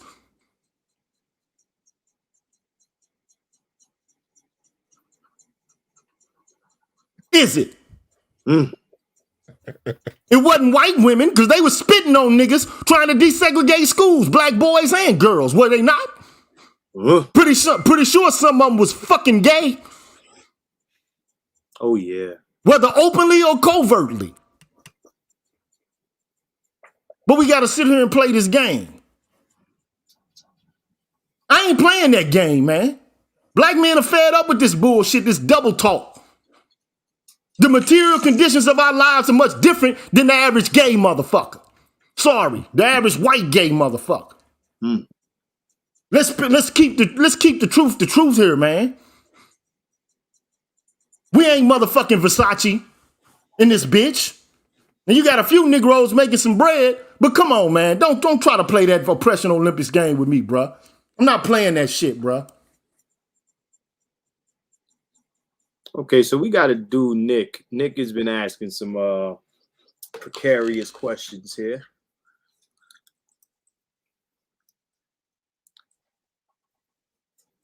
Hey, but let me just say this, man. Look, I'm going to address Nick. At least Nick is being respectful because he's asking questions. True indeed. Okay? So Nick is respectful. Now let me tell you something, man. I personally have done nothing to oppress a trans individual on an individual basis. Me neither. I don't even know a trans person for real. I ain't even up in front and close and personal with no trans person. That's just me. Now, how can we stop it? What you ain't gonna do is stop violence to any group of people by shaming and fucking trying to, do everything you can to discredit them and then try to cancel them. Because what's gonna end up happening is you're gonna get a backlash and they're gonna fuck you up worse. Especially if you can join yourself with these white folks and parading around and trying to get people arrested and trying to get them canceled. What we need to do is have uncomfortable conversations. That's what we need to be doing. But instead of using the academy in order to try to pathologize and to, stigmatize a certain segment of the black population, namely black men, who, by the way, are among the most progressive group. But at the end of the day, you act like these trans people out here ain't violent at all. Like they ain't scrapping and swinging. And that's the issue. But GG, man, I'm looking at Nick's question, right? How do we uplift the black community without having to disregard the lives of trans folks? That's a loaded question in and of itself. Because who said anything about disregarding and really what does that actually mean? It means putting them ahead of us. That's what that means. It means what it always means. So you're gonna prioritize what fraction of the group's interest, and what does that look like? And is that the only way to regard? Or is disregard anything you don't want, anything you don't feel like, any to whatever degree the group doesn't prioritize your interests? See, the question in and of itself is loaded, and it presupposes that if we talk about black issues and not explicitly engage in trans politics or trans political focus, that it's inherently disregarding. That in and of itself is highly problematic, especially when you're talking about a group, black men, who are trying to keep from being silenced their damn self. Let me say this real quick. You pull up any top 10 causes of death for any demographic, including transgenders in America, and none of them in the top 10 have homicide in the top 10. In the top 5 causes of death in America for black men, number 4 is homicide. Number 4 is homicide. That's not true for black women, white men, Asian men, transgenders, none of them. It's not true for anyone else. That is unique to black men. That qualifies for endangered species, to be honest. So I don't want to hear from people the whataboutisms and all of that other nonsense. I don't even mind the whataboutisms. You can say what about me, and I'll regard what it is that you have to say. But don't try to monopolize the space of oppression. But that's because nobody's able to climb out of it that way. In the context of oppression, I don't want to hear what about.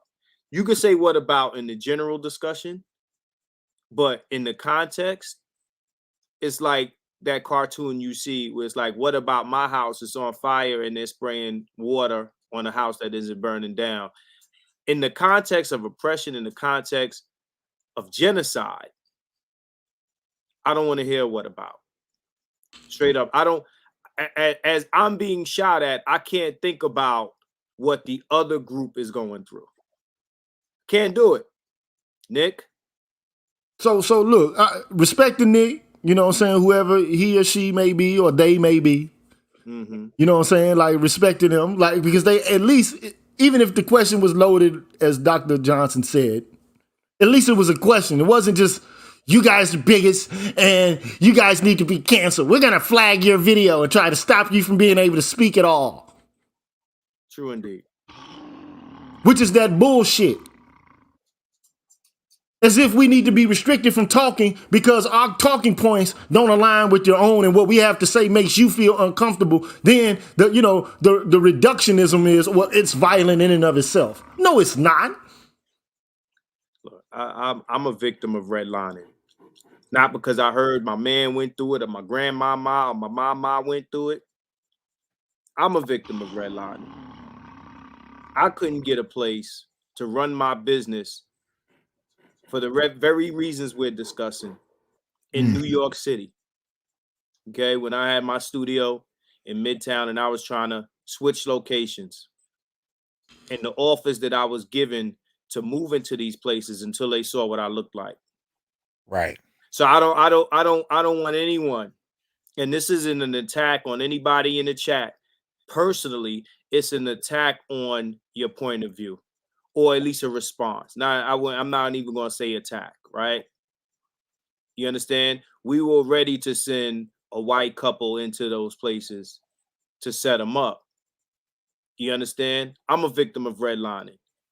And I'm from New York City, where a whole entire section of Manhattan Island has been cut out and set aside for that demographic we're speaking of. Okay?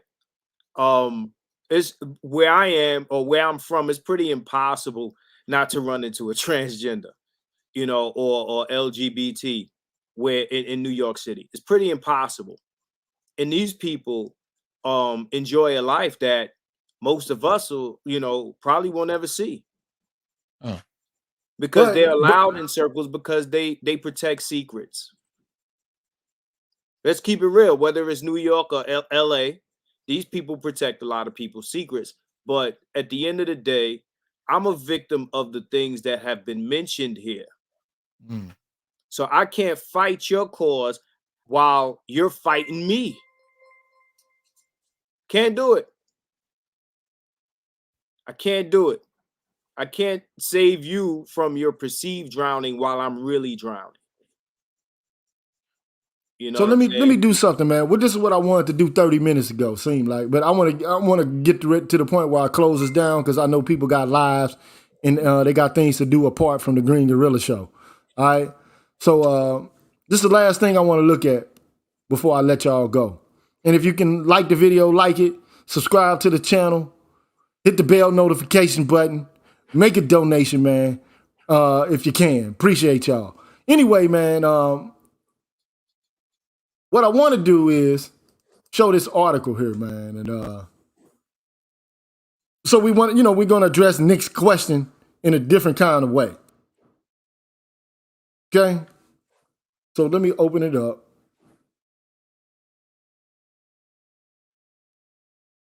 I'm pretty sure you can see that, right? Right. I wish I can get rid of this banner here, but I ain't going to worry about it. Focusing on Dear White People, showrunner ignores the black trans women who will suffer for Dave Chappelle's rhetoric. Now, to me, that in and of itself is a loaded title, and they do this all the time. It's as if, all of this to me borrows from the language of violence against women. As if women themselves are not violent, for one. As if trans women are not violent, for two. We just had a trans woman in New York push another woman into another person into a damn moving train without any provocation that we know of. Like, wow. Wiggity wow. Like DOS effects.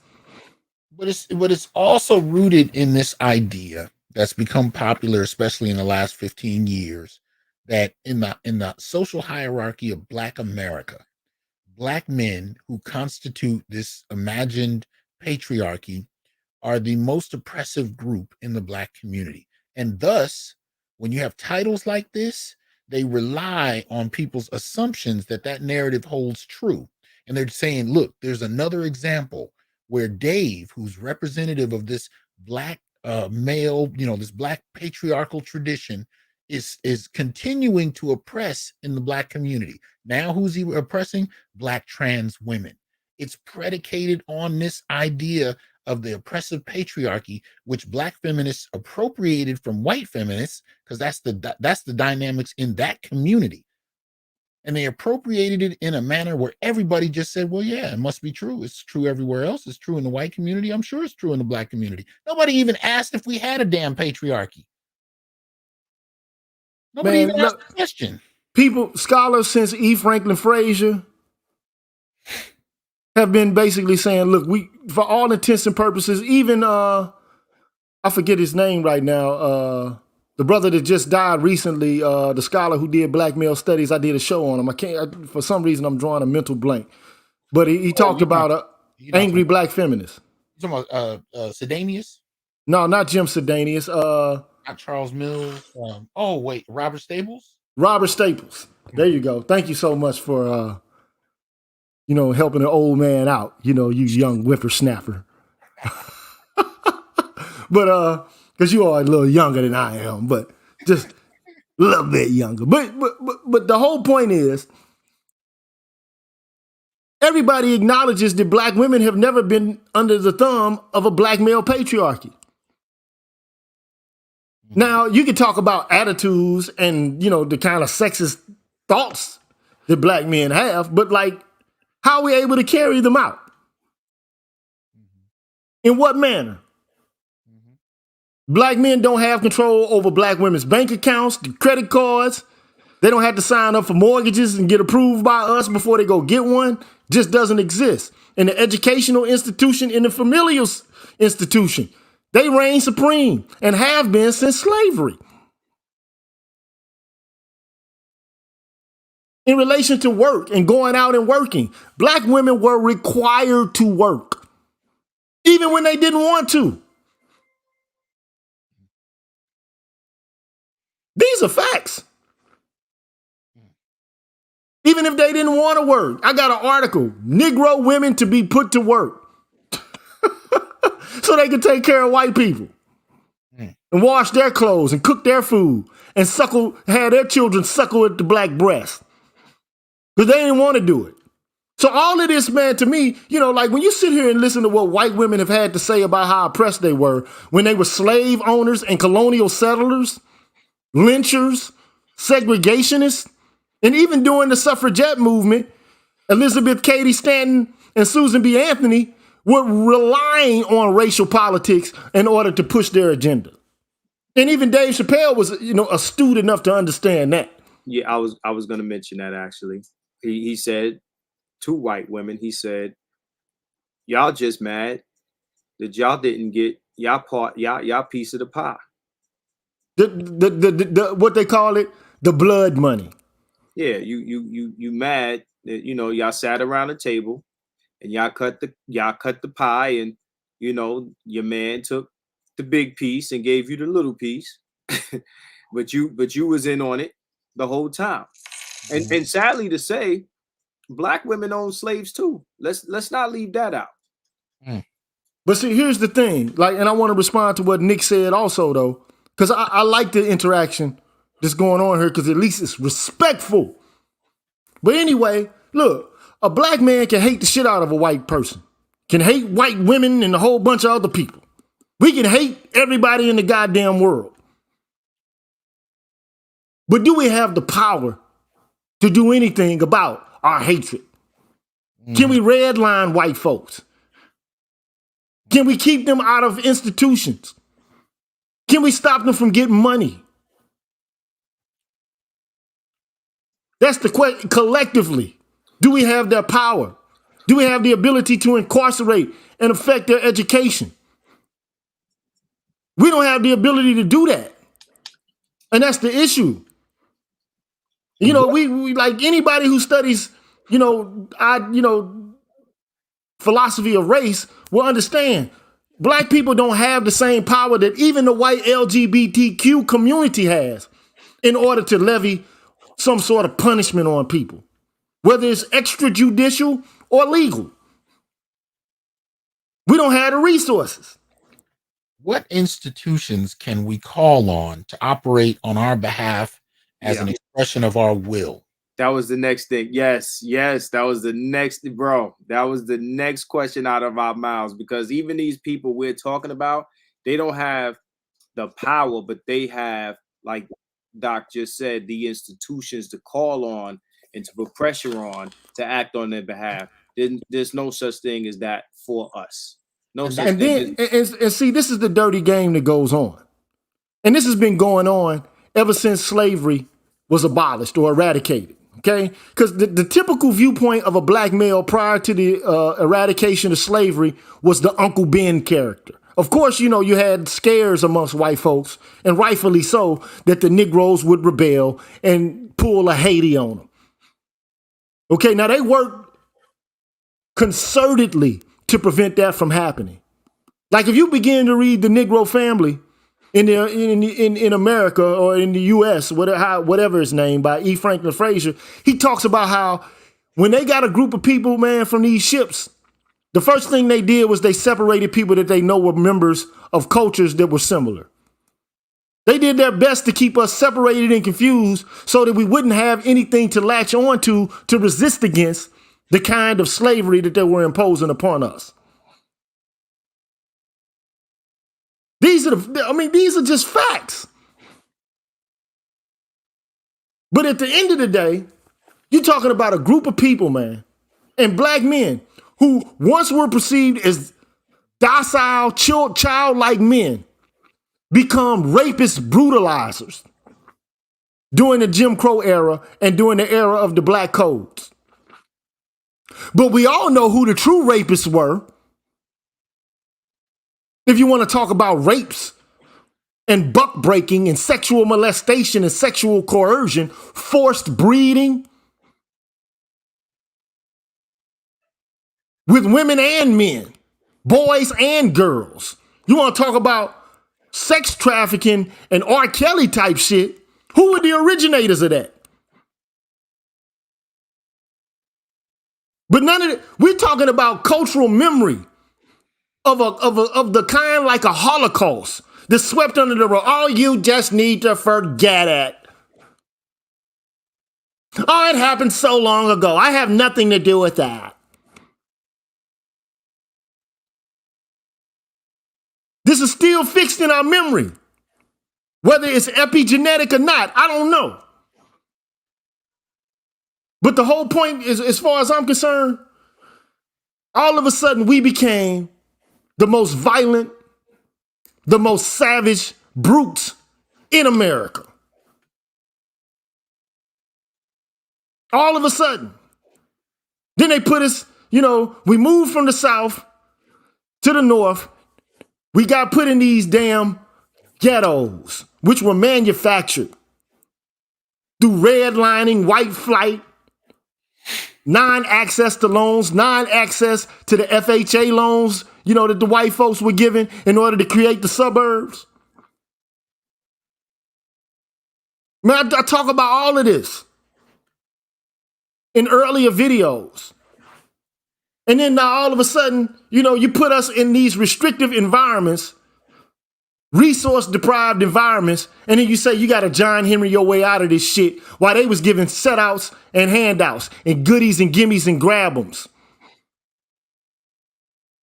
These the same people saying, like Martin Luther King Jr. said, you know, they were given a Homestead Act. They got land grant colleges and so on and so forth. These the very same people saying, don't give them a handout. They need to work for it. The same people who brought in slaves to cultivate the agriculture in this country, who were so thrifty and industrious, they had to get other people to come in and work for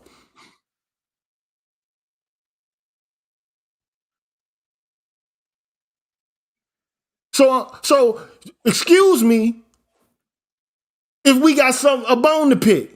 All of a sudden we become hyper violent, hyper masculine, toxic to the extreme.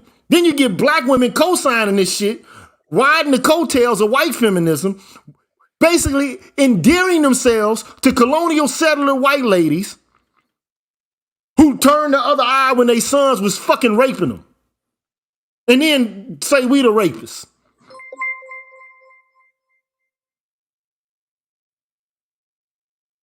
You talking about introduction to sex at an early age.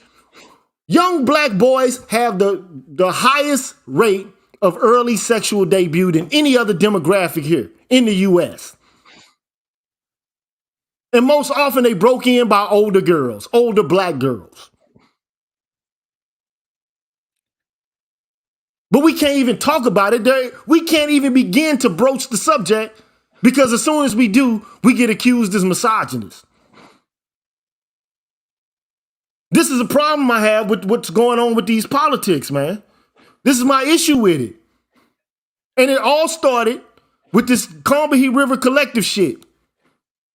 Where they basically said, well, if we're free, everyone else will be free because, you know, we're the most oppressed group in all of history. Mm.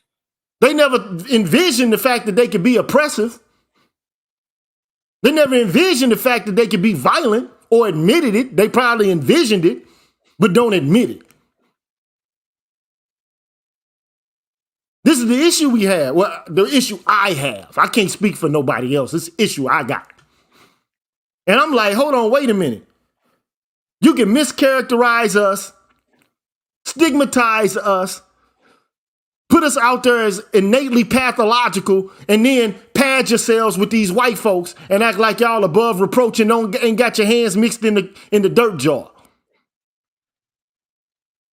This is what I don't like about it. It's cap. I'm tired of the cap. This is the issue. We can't solve nothing if it ain't truth out here. And at least some people are daring, pushing the envelope and the narrative and trying to establish what the truth is.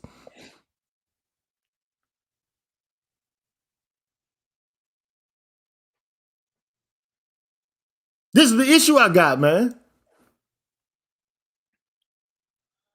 But anyway, man, here's what they say, man. Here's what the trans community says. It's no coincidence that this is the conversation people opted to have instead of the one about transphobia. It's much easier to focus on the oppression we experience than the oppression we inflict. And then you got dear white people's showrunner. Now, let me tell you how twisted this shit is. So this motherfucker here gets to have a show called Dear White People, but it's a white trans motherfucker. They get to be the head of a show talking about black issues and they're a white trans person. How does that work, bruh?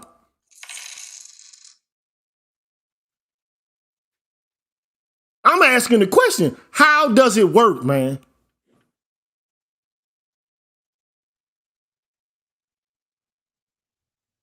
Seems like some privilege to me.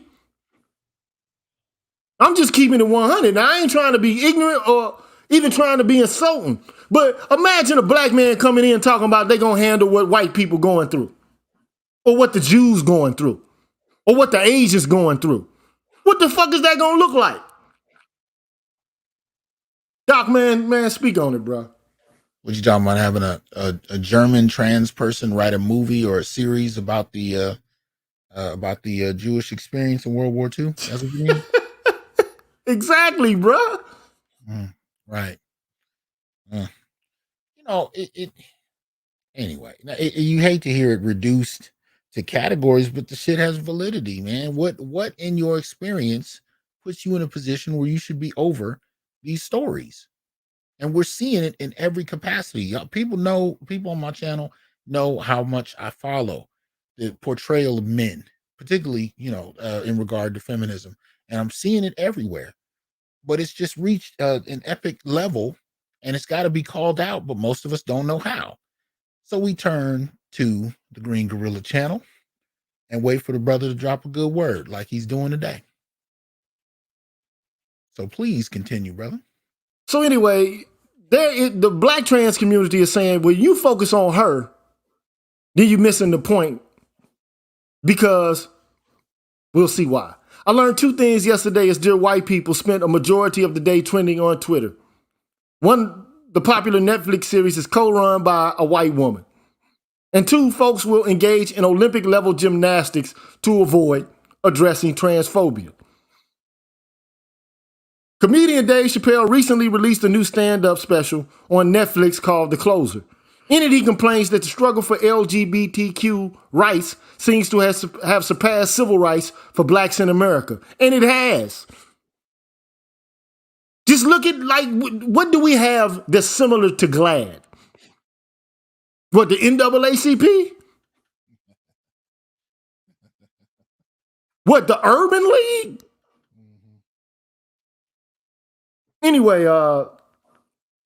Anyway, he says in our country you can shoot and kill a nigga, but you better not hurt a gay person's feelings. Lady Chappelle likens the relationship between women and trans women to black people and white people in blackface. His message is clear. Trans women aren't real women, and there is no intersectionality between blackness and the LGBTQ community. Both assertions are incorrect. Now, we've gone over intersectionality ad nauseum. We talk about how it's additive. Even if people say it's not additive, what it amounts to is, I'm a member of multiple oppressed groups, therefore I'm more oppressed than you. Isn't this how this pretty much goes? Mm-hmm. Mm-hmm. So, look, I said this a long time ago. I don't have a problem, man, with a person being trans. Be what you want to be. I don't care. That's just my personal opinion on it. But let's say, for example, I am a young man who's heterosexual and I want to have a relationship with a woman. And I want to have a family. And then you got a trans person who basically is engaged in being who they are, and they believe that they are women because they say that they are. According to Judith Butler and post-structuralism, which is where all of this is coming from. Mm. Mm. And about the idea of performance and cultural construction. Mm-hmm. Okay? Based on the work of Derrida, Foucault, Saussure, and a whole bunch of other philosophers. And look, I don't have a problem with philosophy. I have a PhD in it. But sometimes philosophy can get into the habit of repeating ideology to the point where, okay, my ideology is the truth because I say it's so.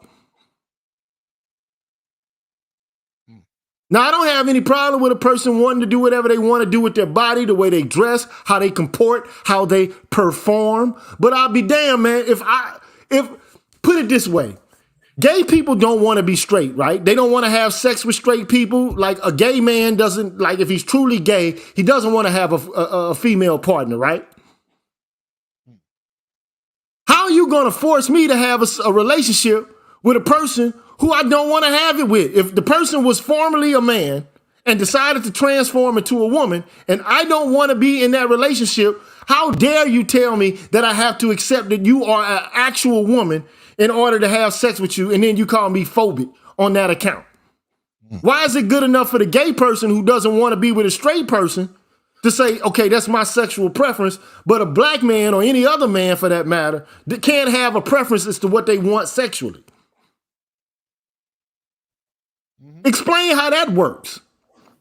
We saw even a couple of years ago with celebrities. I can't remember if it was Nelly or who it was, but you saw black male celebrities castigated because they wouldn't entertain trans women as women in an intimate manner, meaning he wouldn't hit on her, he wouldn't date her, and therefore he was inherently problematic.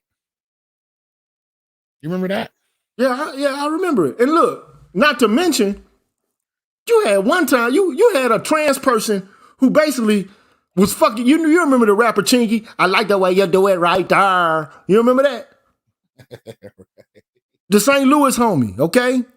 This guy here, man, basically had a trans woman, black trans woman, accuse him of being in a sexual relationship with her, and he wasn't. And the trans person did it because they were getting attention. Right.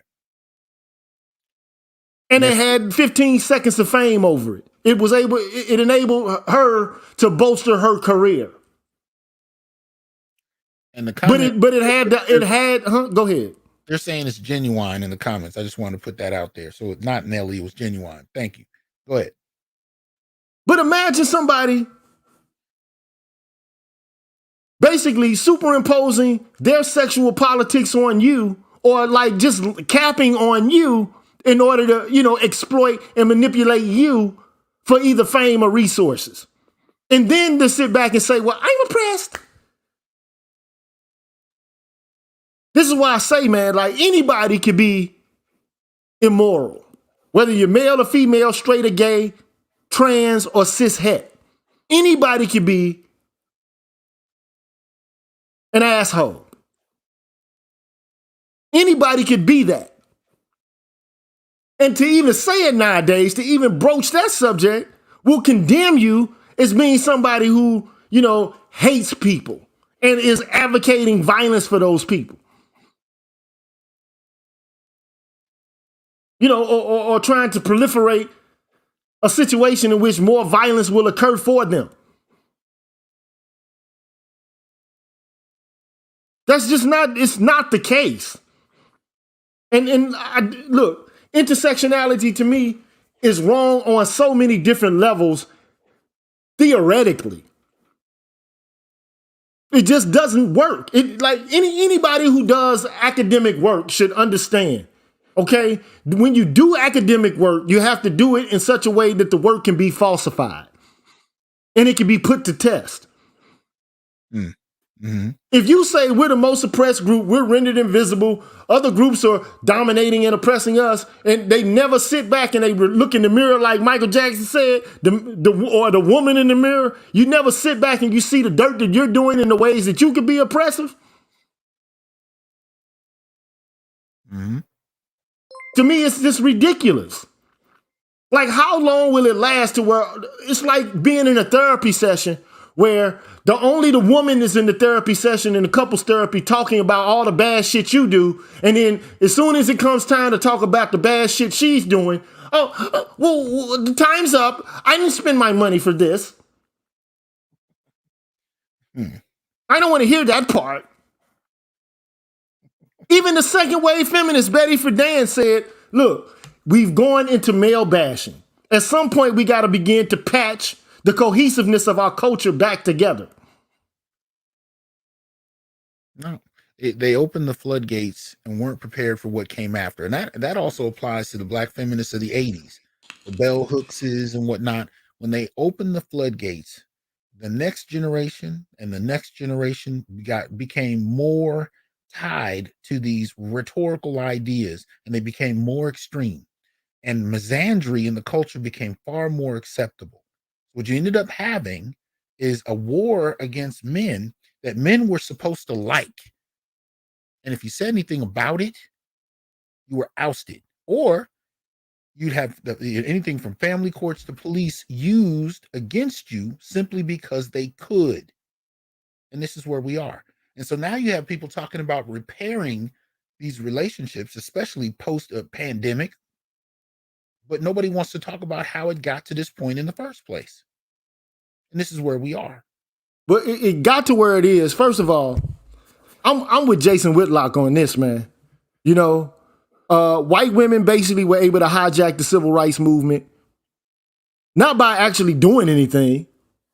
I'm not saying there weren't any freedom riders who were white women. I'm pretty sure that there were, along with white men. Okay, there were. Okay, so we can just put that out there. Okay, with some white freedom riders. Okay, but I mean, by and large, the primary beneficiaries of all of the work that black folks got hosed down, tear gassed, got dogs sicked on them for, all that shit went to white women, man. The biggest beneficiaries of affirmative action and all the other stuff, education, all of that, it went to white women. And so black women were like, okay, we know who's winning this. I licked my finger, stuck it in the wind, and said, okay, I know what direction this is going. Let me ride with them. And it's been going that way ever since. And then you ask, well, how can we get the community back together? This wasn't the spirit that animated the civil rights movement, all this male bashing shit. Mm-hmm.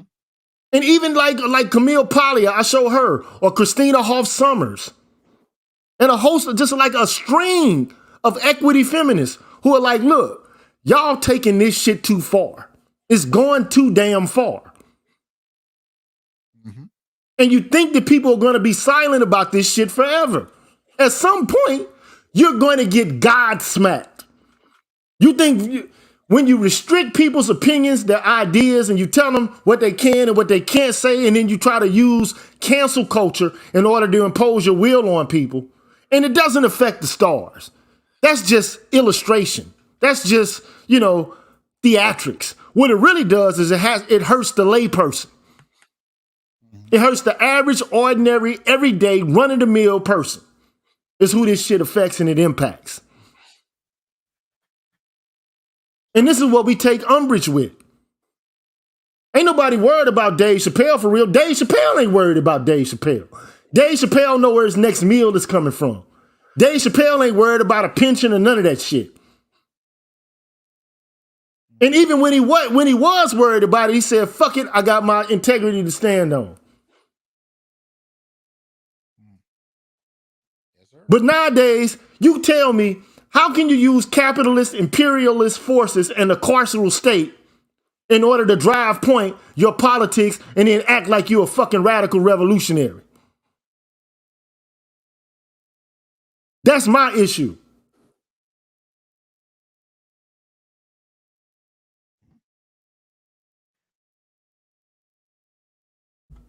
Somebody in here using my shit. Somebody done hijacked my account. You what? Somebody putting in shit for me, like the black booty will rise again. Some bullshit. Somebody in Hurt Gang. Somebody's got a jiggly butt and all this bullshit. Somebody done got a bot on my account. I ain't worried about it. That's not me saying any of that. So somebody, done hijacked my account some sort of way. But it ain't bothering me. But I mean, the whole point is, so it ain't even my account. Oh, okay. They have a similar name. Using my icon. But anyway, man, y'all,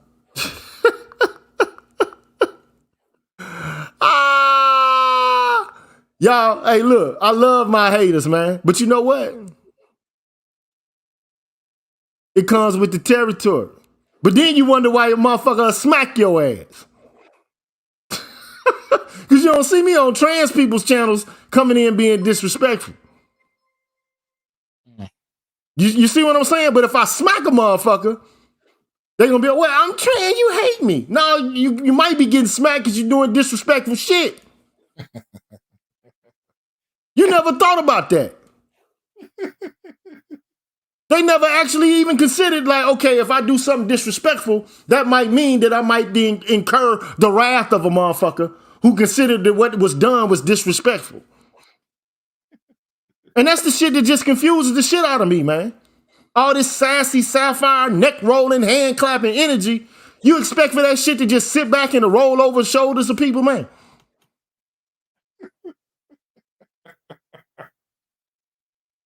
You get what you receive, man. The energy you put out there is the energy you get back. And I ain't saying it ain't never injustice that occurs to people at all. But if you put out negative energy, you'll get that shit back.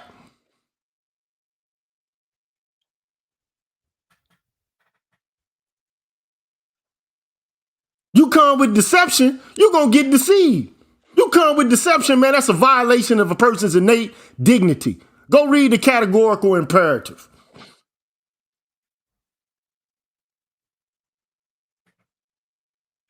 But anyway, man, I made an argument, man, a long time ago. There was the Rachel Dolezal, right? So basically, this white woman was acting like a white woman, right?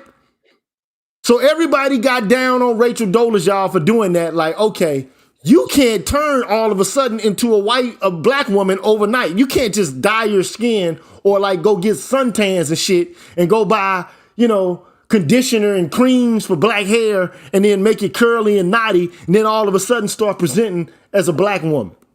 And black women were up in arms about this shit, right? Were they not? So then the question is, how is it possible? And this is what David Chappelle is postulating as an argument, but in comedic form. How can you be born a male, then all of a sudden proclaim, according to your post-structural ideas about what reality is and how society is, all of a sudden postulate that you're a woman and then you want everybody to expect it? Because one could argue, as it pertains to race, race actually is a social construction more so than the difference genetically and biologically between men and women.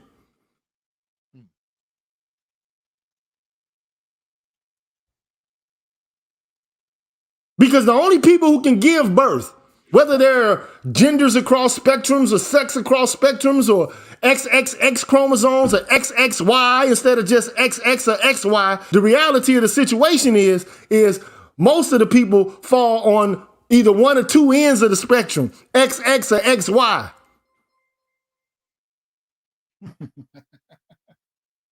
If you want to do a bell curve analysis of it. I'm just saying. And we also know that only one group of people have the capacity to give birth. Men can't give birth. Trans men can give birth because they transformed from being a woman into a man. But a person born, a cis-het person, their cis-het identity, if they're a man, they can't have or bear children the same way a woman can. Those are facts. There's no disputation about that. That cannot be resolved. You'd be surprised. What you mean by that? I was watching an episode of Why the Last Man last week. Now, those who don't know, this is a show where every male creature, animal and human, dies arbitrarily.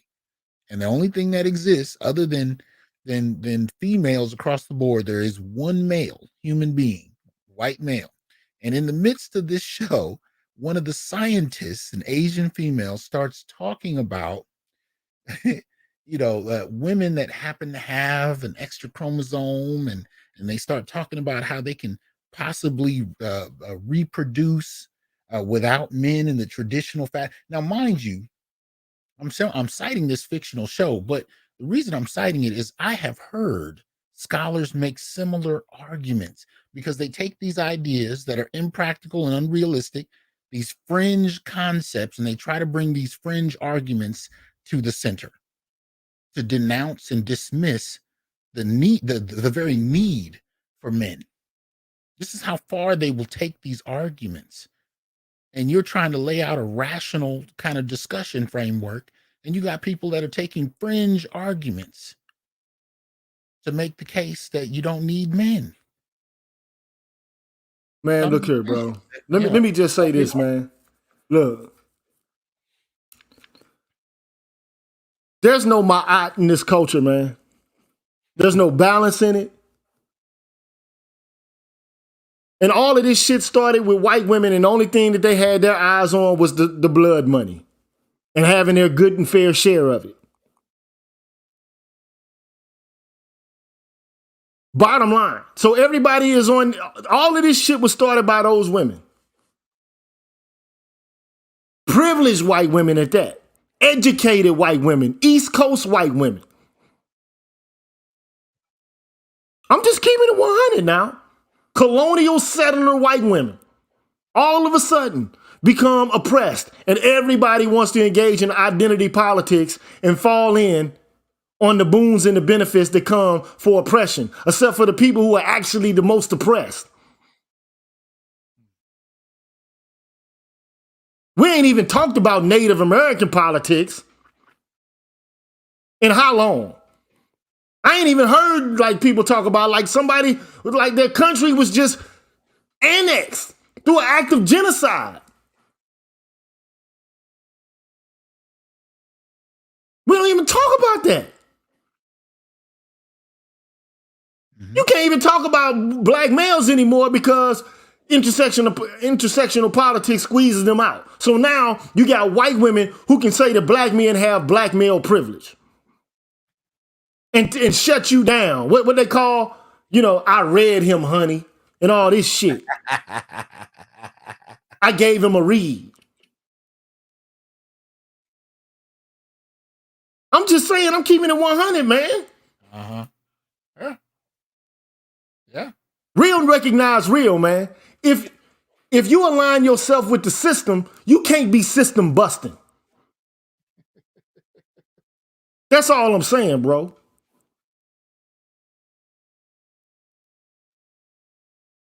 So anyway, man, I understand intersectionality in and out. I read Mapping the Margins by Kimberly Crenshaw.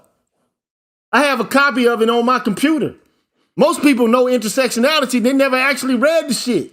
I guarantee you they ain't went through this woman's arguments, which basically, to me, was a justification for the ramping up of the police state for black men on the assertion that not only are black women in qua woman, but they're also racially oppressed qua being black.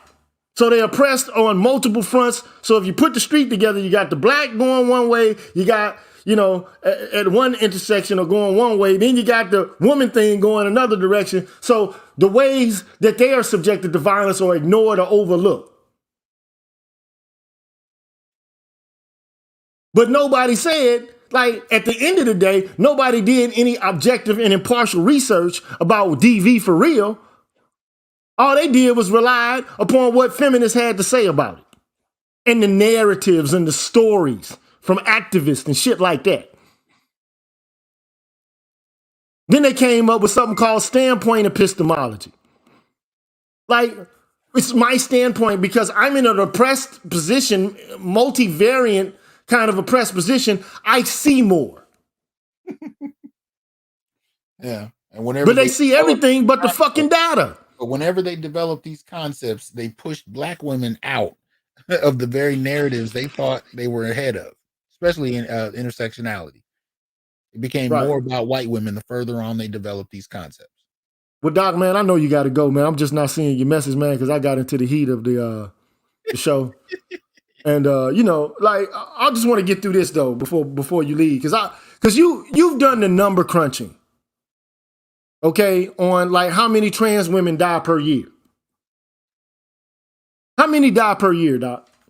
Oh man, damn, I got to pull that up. I think it was globally, it was in like around 25, but I have to see if I can pull that up. Kind of caught me off guard with that one. Well, I don't want you to have to dig through a chart the other day. I couldn't find it, but there was a study that broke that down. Hold on, give me a quick second. Okay. What I'm arguing in essence is all across the board, man, when you talk about death for real, trans people ain't dying that much, man. Not compared to other groups of folks, man. And I ain't trying to be disrespectful to y'all, and I'm not saying I don't commiserate with y'all dying. But if you ain't dying as much as everybody else, and then you sitting there talking about violence, all you doing is cashing in on white women's violence against women, but you want a bit of that shit for yourself. So you got the same energy that they do. And I ain't saying they don't go through some shit.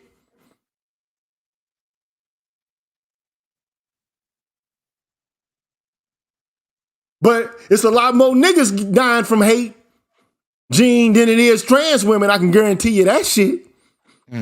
We can put some numbers on that. And I'm willing to use the N-word. It's more black men getting killed over hate, whether it's from women, black men, whatever, white men. I guarantee you, it's more hate being directed towards black men than it is trans women. Real talk. I don't like your shoes, nigga. I don't like your bop, nigga. I don't like your car, nigga. I don't like your chain. I don't like the clique you roll with.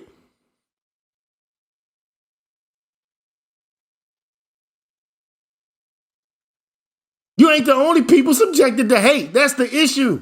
You act like all of the fucking energy that's negative in the universe is directed towards yourself because of your sexuality. How narcissistic is that shit?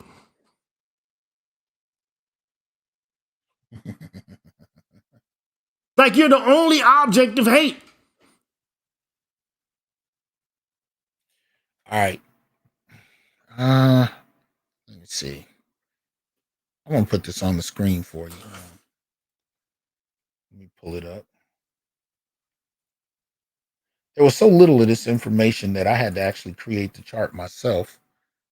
Which is crazy. Yeah, because I, didn't think that that would be the case. But there's a couple. This was actually last year when I put this together because I started to see more and more arguments that trans were being killed by police more than any other group, right? So there's a report that I found dated in 2019. So it's called the National Epidemic: Fatal Anti-Transgender Violence in the United States, right? And in it, it broke down that 3% of the 20 to 26 annual transgender homicides, this is by police, across race per year, right? Right. So that was the pretty much the breakdown. 3%. So what's 3% of 20 to 26? Shoot, that's 1.2, ain't it? Right. So basically what it's saying is one person is generally killed by a police, or one trans person is killed by a cop, not even once a year, just maybe every other year. Right. And I was specifically interested in responding to this issue because I started to hear it yet last year. Trans people are being killed by cops more than anybody else. Why aren't people talking about it? So I looked it up, and that's what I found. One person every other year at best, one trans person killed. Now you can see the numbers for Black women and men on the screen. And there's a recent report that came out that showed that when it came to police homicides, particularly of Black folk, the numbers are highly undercounted. I know that sounds contradictory, but at the end of the day, the numbers are underreported. Let me put it that way, dramatically so. But at the end of the day, who are they targeting? They're not targeting trans people. They're not targeting women. They're targeting Black men. Most particularly heterosexual Black men. And here's the other little piece. When you talk about Black transgenders who are killed by police, you're usually talking about trans men, meaning what? Meaning that they're perceived as Black men. Looking at.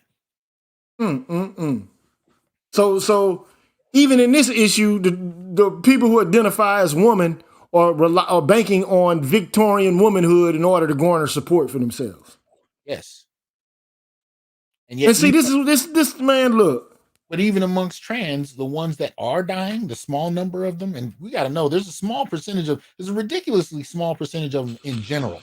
I really consider a lot of this emphasis on trans culture in America right now a fetish, because it's an extremely small population. But even amongst that population, the ones that are dying at the hands of cops, they're perceived to be men. They can't invoke Victorian womanhood. And if you really look at some of the reports, in interviews with a variety of these trans men, they will tell you, I did not know how difficult this shit was being a man until I started to be perceived as one. And not just a man, a Black man. They talked about the uptick in racism. They talked about the uptick in sexism, even from Black women. When you read the accounts of trans Black men, most of the time they're telling you, I did not know this shit was this hard until I became one and people saw me as one. People getting fired, right? Being attacked by cops, you name it. So when you really talk about Black male life, it's even being affirmed by Black trans men. And they will tell you, when I was a woman, when I was perceived as a woman, I didn't have to go through none of this. So yeah, that's crazy. Yeah, but I just want you to focus on this. 3% of the 20 through 26 annual transgender homicides. Annual transgender homicides. Now, one person's life being lost is too many. Whether it's trans, gay, bi, straight, whatever the fuck, it's too many lives lost, okay? So let me get that. I'm not advocating for the death of any trans lives. That's bullshit. And only some morose psychopath fanatic would perceive it that way. That's not what's being done here. What is being done here is to draw attention to 20 through 26 people. The vast majority of which are black who are being killed. True, indeed. Okay, so I acknowledge that. Okay, so let's acknowledge that. But first of all, we need a more accurate information, or more detailed information about who's actually killing these black trans women and what the circumstances surrounding their deaths are. We never get that story. We never hear it.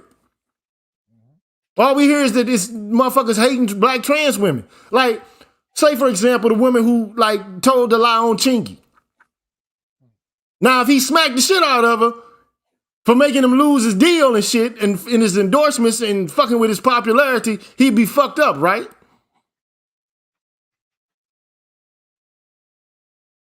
Anybody pick up that latest Chingy album? I'm just saying.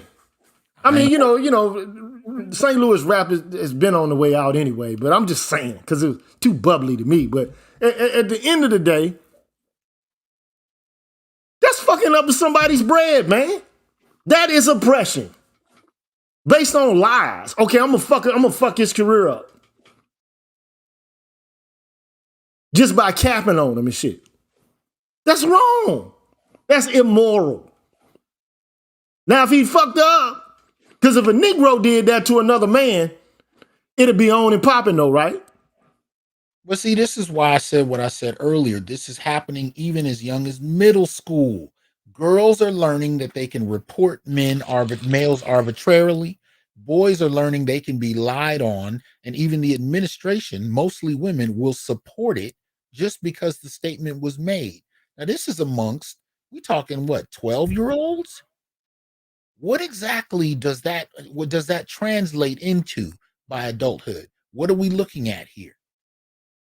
If what happened to Chingy is happening to 12-year-olds, what are we looking at? And we're starting to see it already, right?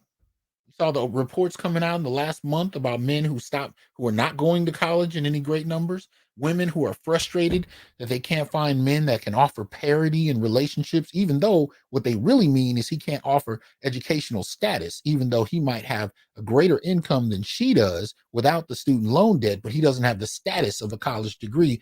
Ergo, she considers herself better than him, and thus she has no options for mating. See, these are the kind of narratives that are coming out, and it's drawing a staunch division between men and women, and it's transgressed race in many ways. We just have a unique history with the shit.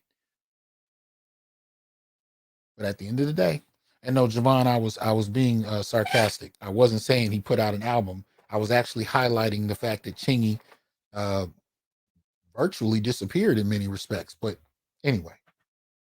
Well, at the end of the day, I don't want to hurt anybody, man. Look, by me talking about issues related to trans women, I'm not being violent towards them, not justifying violence towards them.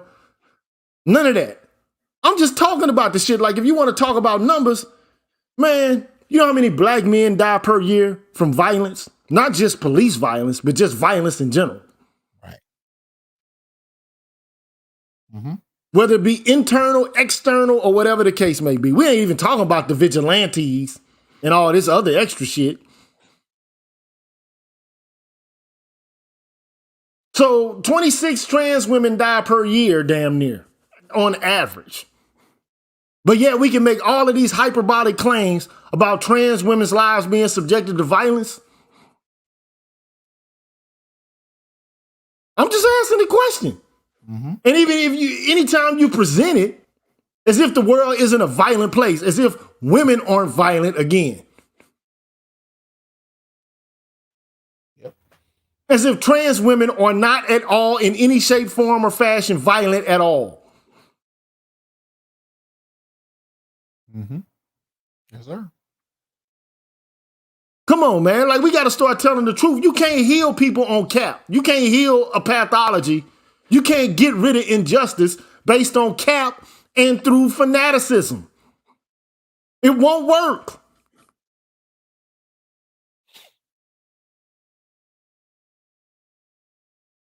It just will not work. And all of this, again, I said, comes on the coattails of second and third wave feminism. And now it's just, it's too much. When white people start to say it's too much, it's too much. And they already spoke on it with the Harper's article. I already showed that at the beginning of the show. Mm-hmm. And think about it. Somebody comes out and says something about you, then you get some gay motherfuckers in the chat coming in, taking a whole different account, putting my motherfucking mark on it, and then putting stupid ass comments out there. And then you wonder why your ass gets smacked the fuck up. Come on, man. Like this shit is beyond childish. It's stupid, bruh. There's so much violence on us. Maybe you're doing shit to encourage some violence. Did you ever think about that shit?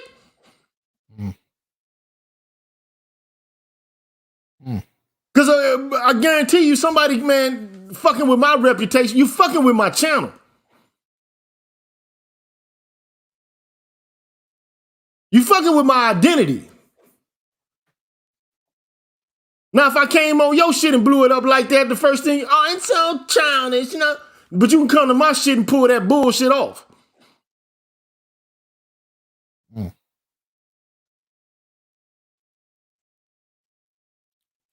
But anyway, man, you know, look, I don't want to extend this too far, man. All I'm saying is, at the end of the day, bruh, the world is a fucked up place, man. It's a beautiful place, too. Because, you know, it gives you some of the greatest joys. It's a place where you experience some of the most traumatic pain. It is what it is. I'm just tired of the unidimensionalism. I'm tired of the one-sided story.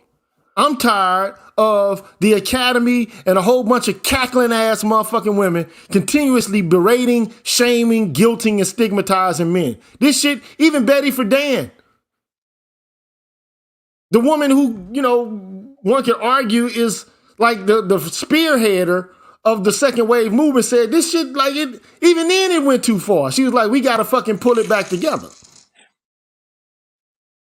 It's already, one could argue it's already done irreparable damage. Yeah, so let me show this from Angry Man. Shout out to Angry Man, man. There's no struggle the black man should be bound to respect or empathize due to the continuous lack of empathy for our struggle. Why should we recognize the humanity of others when ours is constantly ignored? And that's just the truth, man. Shout out Valdez. That's just the truth, man. It ain't got no disrespect in it. It's just the truth, man. If you want empathy, but you are prepared to give none. And that's the issue, man. Shout out to Angry Man, man. And that's just the issue. That's the problem, man. But you know what? Black men are required to John Henry with their way through this fucking crazy ass experiment called America, bro. We have no. This is why you got a lot of black men talking about SYSBM, man. Mm-hmm. For real, like then you understand why you got a group of people like Kevin Samuels, Angry Man. You wonder why it's guys out there talking about these issues and shit. Yourself. You know what I'm saying? Like you wonder why men are like, this is some bullshit. Black men, you wonder why. Mm-hmm. Then you wonder why it's an Ibmore. Right. You wonder why. And then all you do is just reduce everything we say to hatred. As if we don't have a voice at all. As if we can't speak and see things from our own perspective. We have to accept yours. And if we don't, God damn it, we're haters. And we're advocating violence for your demographic. Hey man, even black boys have shifted and turned into a different state. I'm telling you, as young as 12 years old, I watched the black boys at my son's school. They are not operating the same way we did in terms of this whole race loyalty idea when it comes to mating with women. I'm telling you, a whole different outlook. Because it's dangerous nowadays. Mm-hmm. And Erin Pizzey said this, like the woman who founded the first women's shelter. She said it's dangerous. It's too dangerous.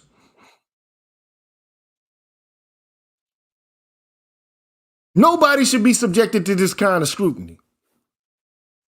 And the fact is that the state is behind it.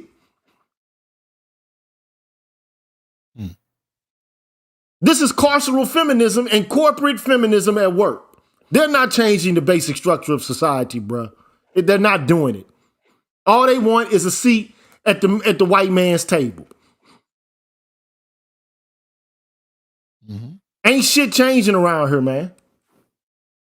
Ain't nothing getting better around here. They ain't putting it in fact, how can you have a woman who is the head of the Black Lives Matter movement basically be unaccountable to the rest of the fucking charters of the damn organization and run off in the middle of the night, sign a corporate deal, but she's a radical communist fucking activist, and then act like they doing justice work, man? How does that work, bro? I'm just asking the question. All ideals go out the window when there's money on the table. And now they've secured millions of dollars. No emphasis on black males in any way. You know, look, all I can say is, man, look, I don't have all the answers, bro. I don't. I'm not claiming like that, you know, I'm in a particular or a unique position to be the arbiter of truth on any matter whatsoever. All I know is what I feel, what I think, and what I've reflected on in the past. And it just seems to me that, like, when I look over and over again, all I see is that the walls are closing in on us. And everybody is participating in throwing fucking rotten and eggs and vegetables at us. Like we're in a stockade. I mean, even like the gay, like James Baldwin talked about this when he talked about how Alice Walker depicted black men, and Ishmael Reed talked about the same thing about how black men were depicted in this new black feminist literature.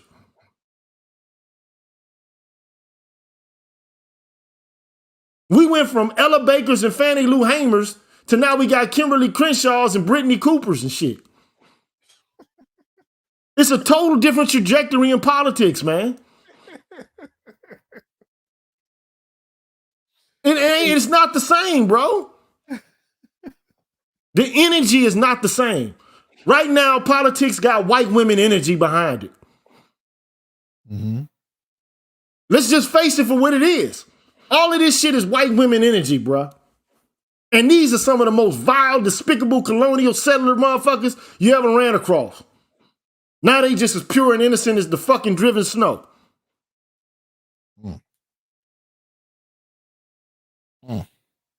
I'm just wondering, like, man, what's up with all this white woman energy, man? I just don't get it, man. I'm sorry, I don't get it. Even from the LGBTQ folks, man. They got white women energy, man. This is all predicated on a paradigm that white women constructed and laid out as far back as the late 60s and 70s.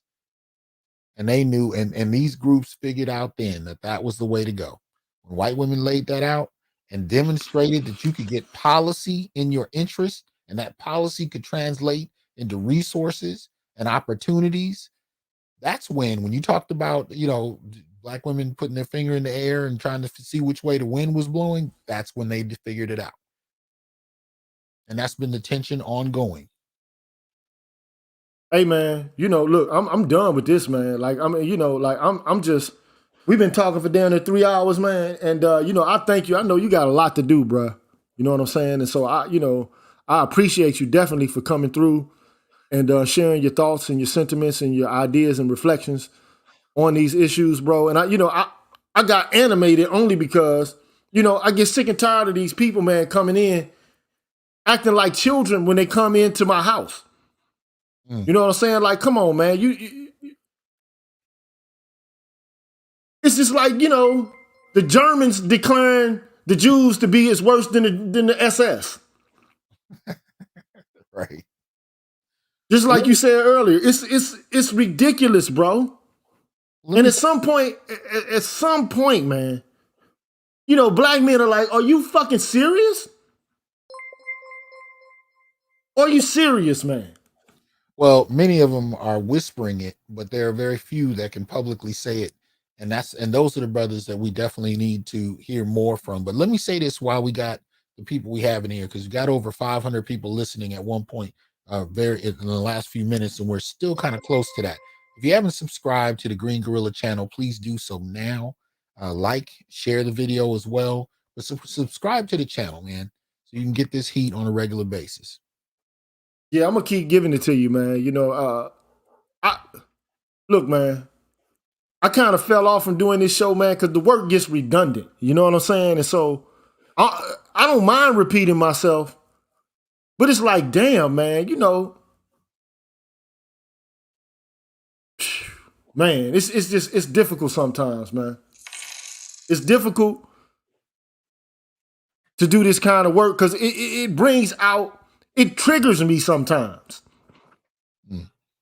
And then, you know, to have white folks, I don't care if you trans, bi, gay, or straight, you white and you got all this energy for black men predicated on white women energy when they was spitting on little kids, man, trying to desegregate schools.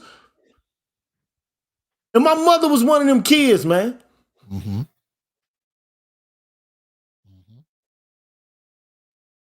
And to know, you know what I'm saying, that, you know, they were her property. Now look to know that they were engaged in the same debauchery sexually and otherwise. But look at that for a second. Your mother was one of those kids. Her son is the culmination of that. He earns a doctorate. And what happens? What happens to him? Arbitrarily accused of something he didn't do, and now is not able to function the way he had planned to. What does that say about the state of black men and where we are?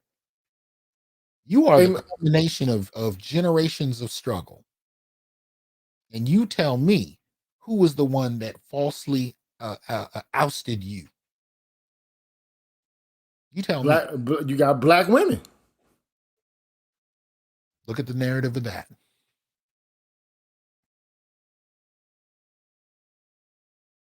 And it's sad to see, man. It's just, it's sad to see, bro. But it is what it is. You know what I'm saying? Like, I ain't worried about it. You know what I'm saying? I mean, I am worried about it to some extent, but I can't get too worried about it. You gotta keep pushing. But I mean, you know, like, all of these narratives exist, man. And at some point, man, it's gonna reach a fever pitch. At the end of the day, it's gonna reach a pitch, and the point of which, you know, look, if we're the only people in the world committing acts of violence, man, if you think that, if you really actually think that, you're not only deluded, to be quite honest, you're fucking stupid. I'm just being honest. Or you agree that acts of violence should be directed towards us arbitrarily, and you don't give a fuck about it, which is even worse. And you're using these white women's narrative as a come up. That's worse.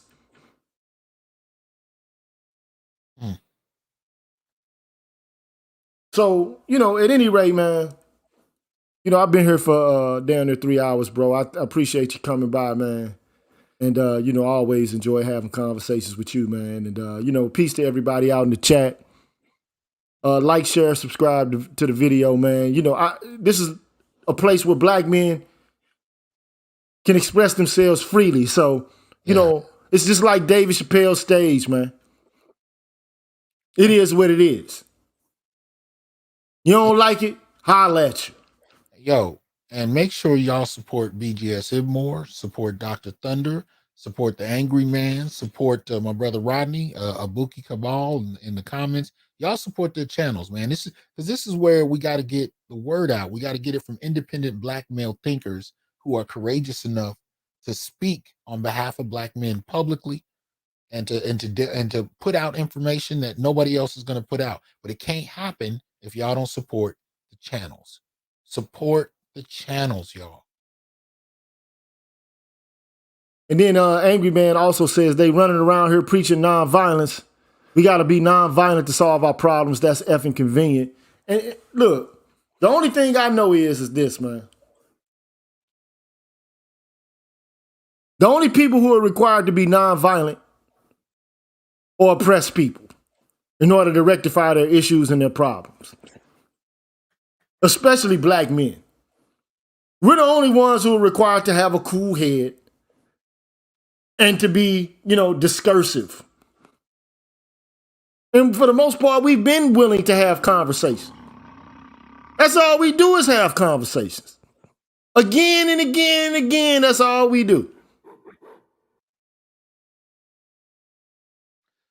I appreciate you having me up, brother.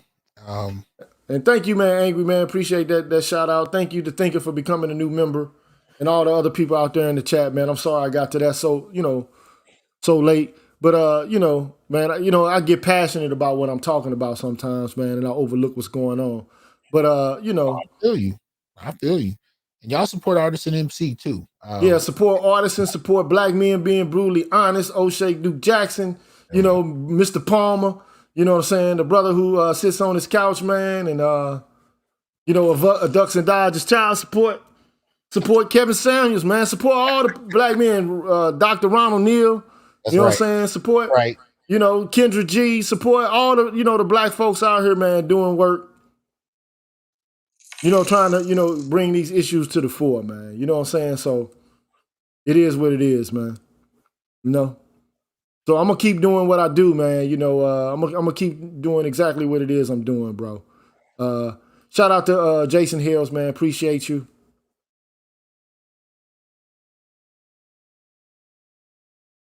Appreciate you, bro. Gigi, please continue to repeat yourself. Neely Fuller has gotten a lot of mileage doing so. Show you right, man. Show you right, my brother. So, in any way, man, that's what I meant by Kendra G, the Crimson Cure. That's what I meant. Dennis Spurling, can't forget Dennis Spurling either.